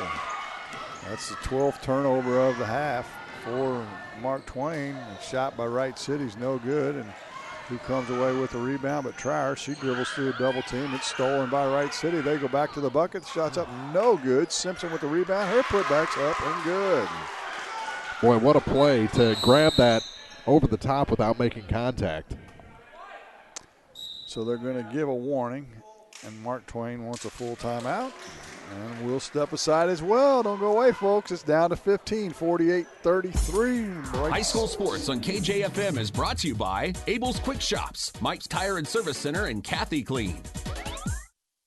Bank from anywhere with Bank of Louisiana's new Freedom checking account. No minimum balance, no monthly fees, and free access to all of their mobile and online banking services. Bank on your own terms with Freedom checking from Bank of Louisiana. Member FDIC, equal housing lender. Home data rates may apply. Check with your carrier for details. Freedom checking from Bank of Louisiana. Hey, this is Ryan with Mid-America Auto and Towing in Bowling Green, and we've got the lot looking good and ready to go. We've got something for everybody's budget. We have a constant rotation of new inventory, including cars, trucks, and SUVs. So if you're out and you're looking for a new car, come by and see me. The Mid-America Auto and Towing, just off Highway 54 in Bowling Green, is a one-stop shop. Like us on Facebook or check out our website, midamericaautoandtowing.com. Coverage of the Clopton Invitational Tournament on Eagle 102 is brought to you by Hayden's Motorsports, Craig Bowen CPA, and Rawls County Insurance. Hear all the action from the Eagle 102 broadcast booth, sponsored by Family Drug in Louisiana. 48-33, so a 28-point lead is down to 15. Yeah. And you still got 7 minutes left.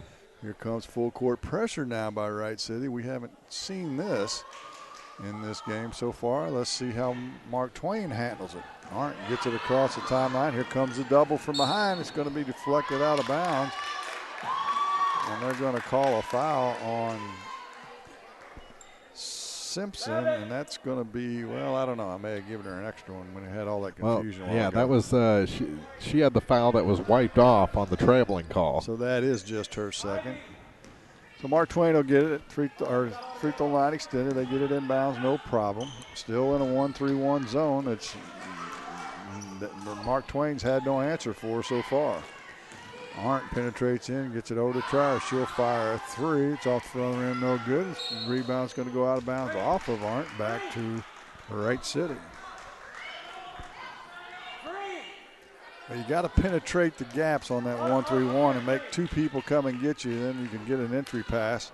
Up to this point, Mark Twain hasn't decided to do that. Against the full court pressure, Wright City nearly throws it away, but Raines is going to take it to the glass. Her shot's up and good. Uh-oh.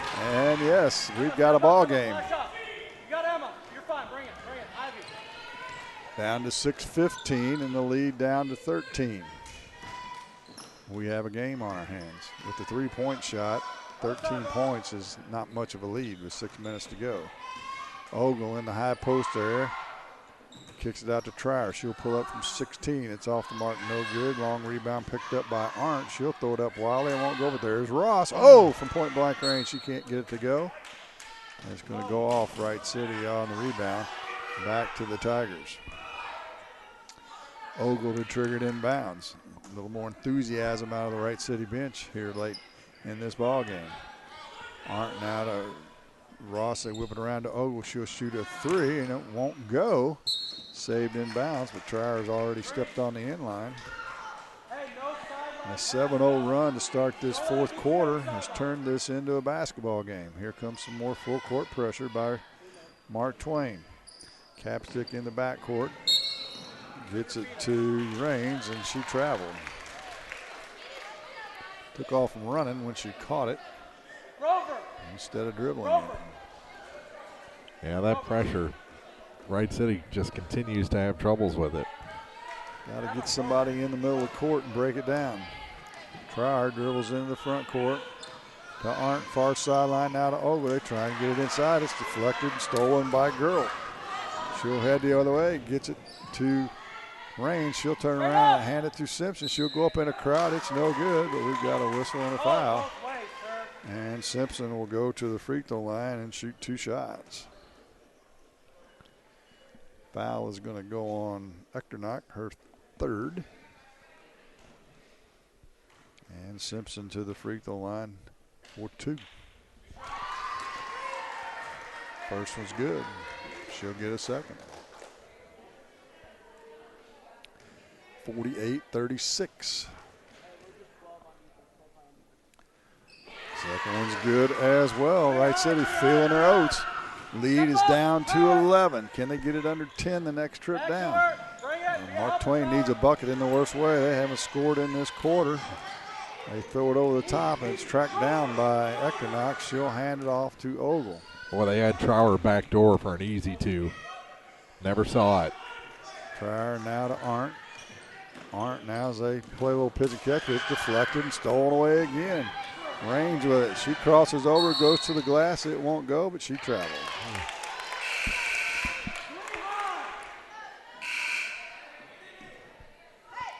Wow. They're getting away with that physical play right now, and it's created a lot of turnovers. The full court press has caused problems for Mark Twain. Arndt gets it now, dribbles between 3 people. That's tough to do. Now she gets it to Echternach. Her shot's up and good. She lost the handle but was able to flip it forward, and they got an easy layup. So Mark Twain finally on the board. Now the guard for Wright City dribbles it off her foot. Ross with the steal. She'll go in. It won't go, and it's going to go out of bounds off of Simpson on the rebound, however. And Mark Twain will have it underneath their own basket. Ross just 4 points here in the second half and a lot of open looks. She's having trouble at this end of the floor. 4:34 to play in the game. Trier takes the inbounds pass. She'll pull up from 10. It's no good. Echternach with the rebound. Her putback's no good.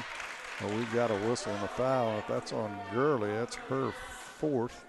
Nope, they're going to call it on Simpson. That'll be her 3rd. And Echternach will go to the free throw line and shoot 2 shots. Back of the rim, no good. She'll get a second. 50-37 our score. Mark Twain led by as many as 28 in this game. They led by 25 at half. Mark Twain has chipped away here in this second half. Second free throws back to the rim, no good. That's what you usually see in those smaller gym, this smaller gym. Ogle's put back, won't go. Now they've got a Wright City player ahead of the pack. She'll go in for the layup. It's up and good. That's Raines. And it's back to 11-point lead at 50-39, and they dribbled off a foot. It looks like it went off the foot of Simpson. And Mark Twain will get it back. Trier was in a peck of trouble on a double team. Down to 4:14 to play. They get it into Arndt, up to Ogle. Ogle with some space now. Cross-court pass stolen by Gurley. Gurley hangs on to it, and we're going to have a whistle and a foul from behind on Trower. And Gurley showed some strength there, boy. She got that ball underneath her arm and wasn't turning loose of it. Trower will pick up her third. It's like those pictures that they pose for with the ball on top of their muscle there. Exactly. So Wright City can get this into single digits with a bucket. On the drive, Kepstick drives baseline, but it's blocked by Echternach. Loose on the floor, Simpson grabs it, and Wright City calls a timeout. They're going to grant the timeout, and so Wright City will maintain possession. We'll step aside as well. 50-39, Mark Twain still on top. 3:54 to play in the Clopton Invitational on Eagle 102. Clopton tournament action on Eagle 102, brought to you by Center Locker Service, Bouquet Florist, and Pepsi Refreshment Services. Hi, this is John from Family Drug in Louisiana. My coworkers and I live here. We raise our families here. We support our community and pay taxes here, just like you do. We want to be your pharmacy. We'll show you. We're the right people, the right service, right downtown. Family Drug, 3rd in Georgia and Louisiana. The Mercantile Bank in Louisiana says now's the time to sign up for online banking and bill pay. With online banking, you can bank day or night from your home, office, or anywhere with internet access. Clopton tournament action on Eagle 102, brought to you by Center Stop Locker in today Service. to learn more at the Mercantile Bank, downtown Louisiana, your hometown bank, member FDIC, and equal housing lender. Area high school sports on Eagle 102 is brought to you by State Farm Insurance, Cindy Blaylock, Bowling Green Chevrolet, and Pike County Memorial Hospital. Broadcasting from the Family Drug Booth, it's the Eagle 102 Game of the Week. 50-39 our score. Wright City has the basketball, 3:54 to play in the game. They need to get it under 10 here as soon as they can. They get it into Simpson. Her shot's up no good. But Echternach's going to be whistled for her 4th foul. And Jasmine Simpson will go back to the free throw line for 2 more free throws.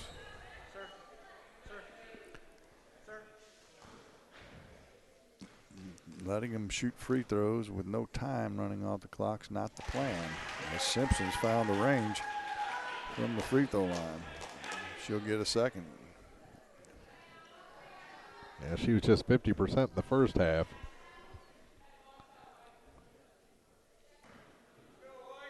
Has definitely improved on that here in the second half. And that one's off the mark. Ogle with the rebound. So it's a 10-point lead for Mark Twain. Ogle gets it into the front court now. Hands it off to Arndt over in the far sideline. Arndt under heavy pressure. They're going to call carry on her. I think Raines thought the foul was going to be on her. She had that look on her face and walked away. Back come the Wildcats. Right wing to Capstick. She'll get it inside to Simpson. Back to Capstick for 3. It's long, no good. Rebound by Ogle, and she's going to be fouled from behind. Yeah, that's something you don't really have to force as a 3-ball at this point. You got plenty of time. It's only a 10-point game. Yeah, foul's going to be on Chanel, her first. But well from bonus time for Wright City, as that's only their 3rd team foul. Wright City gets it inbounds against the full court pressure. They'll get it ahead to Trower. Trower now slows things down. Gets it to Arndt. Arndt to Trower as they play a little catch. Arndt over on the far sideline, back to Trower. They're out beyond the 28-foot mark, playing a little keep away. Now to Ogle. Ogle skips it over to Arndt. Arndt's going to put it on the floor, drives down the right lane. Her shot's up and good. That's a big basket for Mark Twain. It was. They needed a hoop in the worst way. Stretches the lead back to 12, and now Raines, an unforced error. She's had a bundle of problems with that tonight. Just kind of panicked with the ball without the need to panic.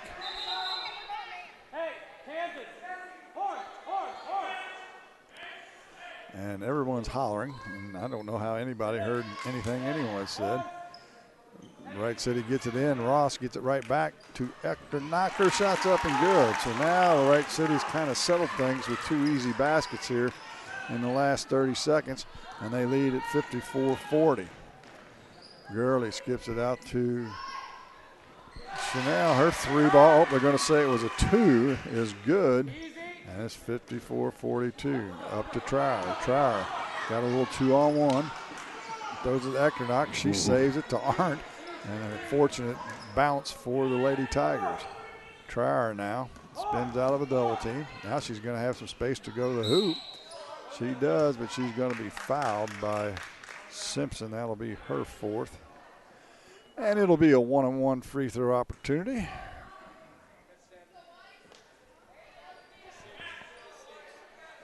No, they're going to say it's 6.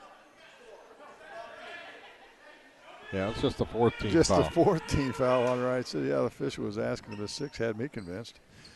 Gets it to Eckernach. She'll hand it off to Trower. Her shot up off the glass, no good. The loose ball is going to say off of Simpson. Simpson very lucky because she slapped the hand on that shot attempt. And Mark Twain will get it back underneath their own hoop. We're down to 2:05. And it's stolen by Gurley on the inbound. And now it's deflected on the press. Ball's loose, still loose. Bodies everywhere. They're going to say Ogle had it on the sideline when she touched it, and we'll go back to Wright City. That get both sides fans into it a little bit. Bodies everywhere. Chanel trying to trigger it inbound. She gets it into Gurley, and Gurley's going to be tripped up by Ogle. That'll be her 4th. And that should be a bonus for Wright City. 17 foul, 54-42. Mark Twain holding on to that lead. Gurley's first trip to the charity stripe. She has not scored so far.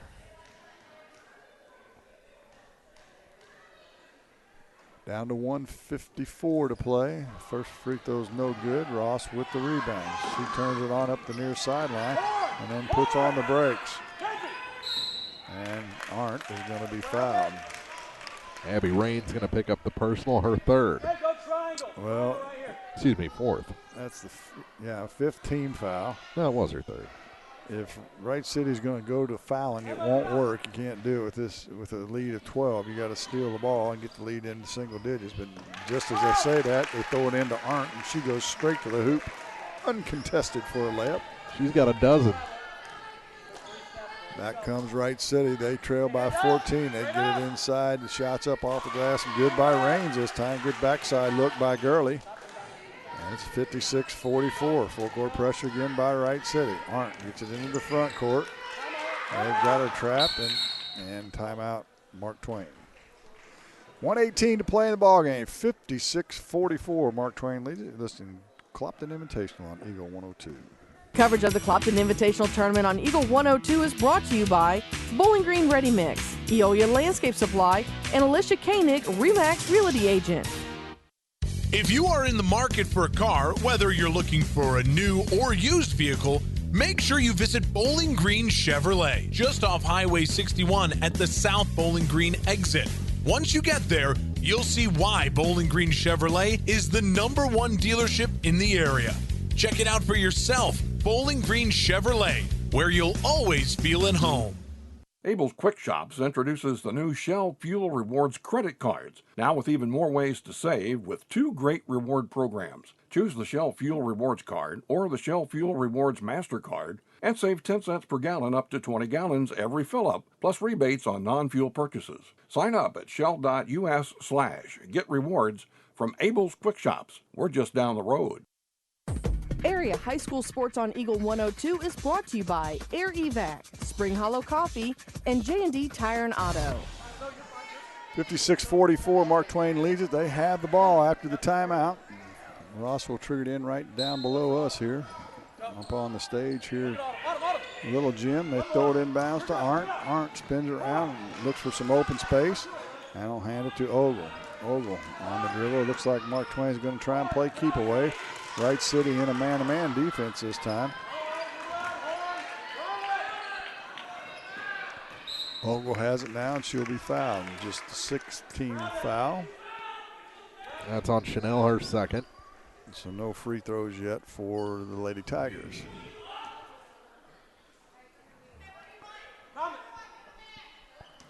Down to 61 seconds to play in this ball game. Ogle to trigger it in for the Lady Tigers. She'll look and she'll throw it to Triers, deflected into the backcourt, and she can track it down that way. Now she'll get into the front court. Dribble's right here in front of us. Still on the dribble and travel. Woo, you're not going to believe the turnovers in this game. Well, maybe you will. I can tell you that Wright City's caught up. Or I should say Mark Twain's caught up with Wright City. Gurley now skips past, and it's too tall as she freaked out when she got it. And that turnover gives it back to Mark Twain, and that's going to pretty well do it. They have a hard time blowing a 12-point lead in 44 seconds. And so Ogle hands it off to Trier. It's deflected. It's loose on the floor. And a jump ball. I'm never going to say never because I witnessed that Elsberry comeback at the Bowling Green tournament several years back, and so I know anything is possible. I'll buy that, but I'm putting my money on Mark Twain right now. It's a shot by Gurley's no good. Mark Twain with the rebound. Ogle dribbles out of trouble. Looks for some help, throws it ahead, and now we've got a whistle on a foul. And Simpson goes over and shows some good sportsmanship. But that's going to be it for her night, right? I believe it is, according to my scoring card. Finishes her night with 9 points. She showed some skills, though. Going to be too little too late here tonight. Got too far behind, did the Wright City Lady Tigers, or Lady Wildcats. And Mackenzie Ogle will be at the line. She'll get a free throw. A one-on-one's no good. She gets her own rebound, and they're going to say she traveled going to the hoop. Another turnover. That is 19 in the half. 28 for the game. I'm going to say that the comeback now is unlikely. You think? Well, but Ogle's going to foul. You know, it just – I love the aggressiveness during the, you know. Just tell them to back off, man. We got this game. Relax. Quit fouling. Don't put them on the line. I think Wright City is going to really wreak some havoc on the consolation side of this bracket. I would say you're right, without question. Well, Wergerson missed the free throw. Actually missed everything. So Wright City will get it with 15.3 seconds. They're still pressing. Trier's going to take it up the far sideline, get it in the front court. Arndt's going to corral it, and are they going to finally back off? 8 seconds. Nope, no, they're not. Yeah, the coach is telling them to back off. Just let them dribble it out, and that's what will happen. That's going to do it for this game. Your final score, the Mark Twain Lady Tigers 56, the Wright City Lady Wildcats 44. The postgame show's next on Eagle 102. You've been listening to the Eagle 102 Game of the Week. The postgame show, sponsored by Abel's Quick Shops, is coming up next. Bowling Green Tractor wants to change the way you think about yard work with their Ego 56-volt ARC lithium battery-powered lawnmowers, weed eaters, blowers, trimmers, and chainsaws. At Bowling Green Tractor, you can walk in and see for yourself just how easy these products are to handle. Bowling Green Tractor, your home for Ego. Power beyond belief. Hi folks, my name is Cody Kirkendall. See Mike's Tire and Service Center in Bowling Green for all your automotive and tire needs. Mike's features 24-hour tire service, and when it's time to replace those tires, Mike's has great deals on several brands, ensuring that they have the perfect tire for your vehicle. Mike's Tire and Service Center additionally offers alignments, tune-ups, oil changes, struts, state and DOT inspections. Mike's Tire and Service Center, Business 61 North in Bowling Green. People's Bank and Trust mobile banking app gives you the convenience of banking from anywhere. Simply download the free app for your Android or Apple device and get started managing your accounts, transferring funds, paying bills, and depositing checks. People's Bank and Trust online at www.pbtc.net. Member FDIC Equal Housing Lender. Community State Bank of Missouri in Bowling Green and Troy, where the #1 priority is the customer and adding new services to help simplify your life. Community State Bank is committed to meeting or exceeding customer expectations and building a strong, high-performance financial services organization. Community State Bank in Bowling Green and Troy, your community bank since 1887, member FDIC. Time for the Eagle 102 postgame show, sponsored by Abel's Quick Shops. Well, 28 points was probably just a little too much for Wright City to come back from against Mark Twain, but they gave it their all. It was a great second half. They did give it a gallant try, and they forced Mark Twain into 19 turnovers in that second half, and they cut into that lead, got it down to 10. Never did get it into single digits, which might have been a thing that really gave them another boost of energy, but they're going to come up short here tonight by the final score of 56-44. Take a look at the scoring for Mark Twain. They were led by Emma Ross. She had 21, 12 for Autumn Arndt, 8 each for Elizabeth Trier and Anna Echternacht, 5 for Mackenzie Ogle, and 2 for Hannah Mallory. They were 5 for 14 from the free throw line. As I said, they turned it over 28 times.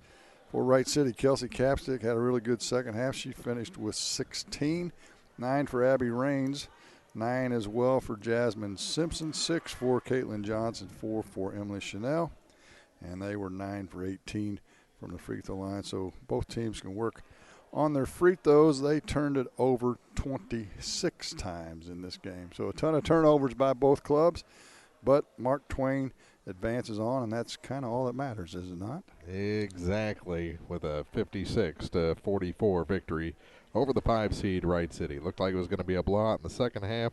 Good for Wright City, and I'm sure Coach Boswell, a big sigh of relief when that final horn finally buzzed here in the old Clopton gym.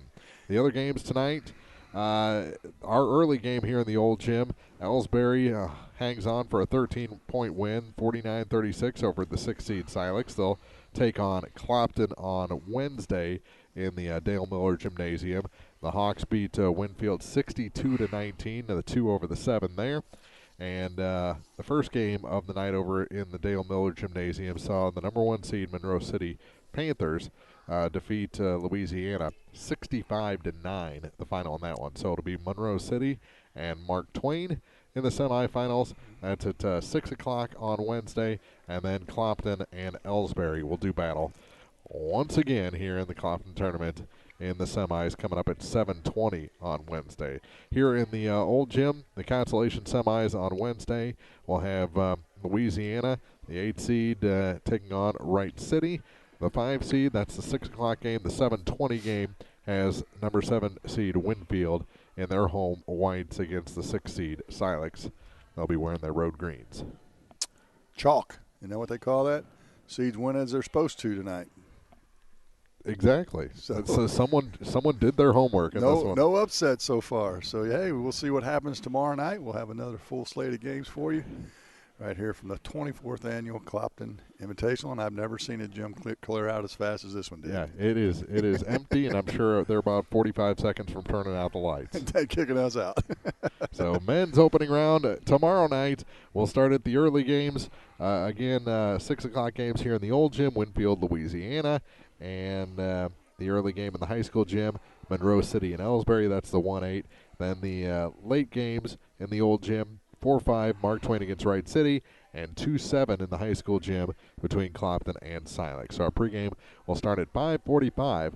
Complete coverage of the Clopton Invitational right here on KJFM Eagle 102. From Marianne down the hall, Jim, thanks for taking the little walk, joining me for the second game. Right. And, boy, we fit a lot of basketball into tonight. Gordon back at the station. Thanks for doing a good job. We'll see you tomorrow here on Eagle 102. You've been listening to high school basketball on KJFM Radio. Eagle 102 Sports coverage of high school hoops was brought to you by Abel's Quick Shops, Bank of Louisiana, Calumet of Missouri, Eolia Landscaping Supply, Hankey Construction, Bowling Green Chevrolet, the Bibb Beach Funeral Homes LLC, and Collier Funeral Home, Cellular and Satellite Center, Bowling Green Tractor, Brown's Processing and Smokehouse Meats, Community State Bank of Missouri, Kathy Clean, J&D Tire and Auto, Meyer Implement Company, County Market in Louisiana, Craig's Truck and Tractor Service, Quiver River Electric Cooperative, the Bowling Green Insurance Agency, Family Drug in Louisiana, the Bowling Green Pharmacy and Hearing Aid Center, by Ingram Plumbing, the Airyback Life Team, Liggins Flooring, Old Tops Pawn Shop, Midwest Pest Professionals, Mid-America Auto and Towing, the Pike County Health Department Home Health and Hospice, by State Farm Insurance Agent Cindy Blaylock in Louisiana, Outlaw Lawn and Landscaping, Pam Todd Watts Realty, People's Bank and Trust, Perkins Electrical Service, Young Enterprises Incorporated, All Parts in Louisiana, Pike County Mutual Insurance, B&B Automotive, Spring Hollow Coffee, the Mercantile Bank of Louisiana, Mike's Tire Service, by Pike County Memorial Hospital, and by Vicky Cadwallader Real Estate.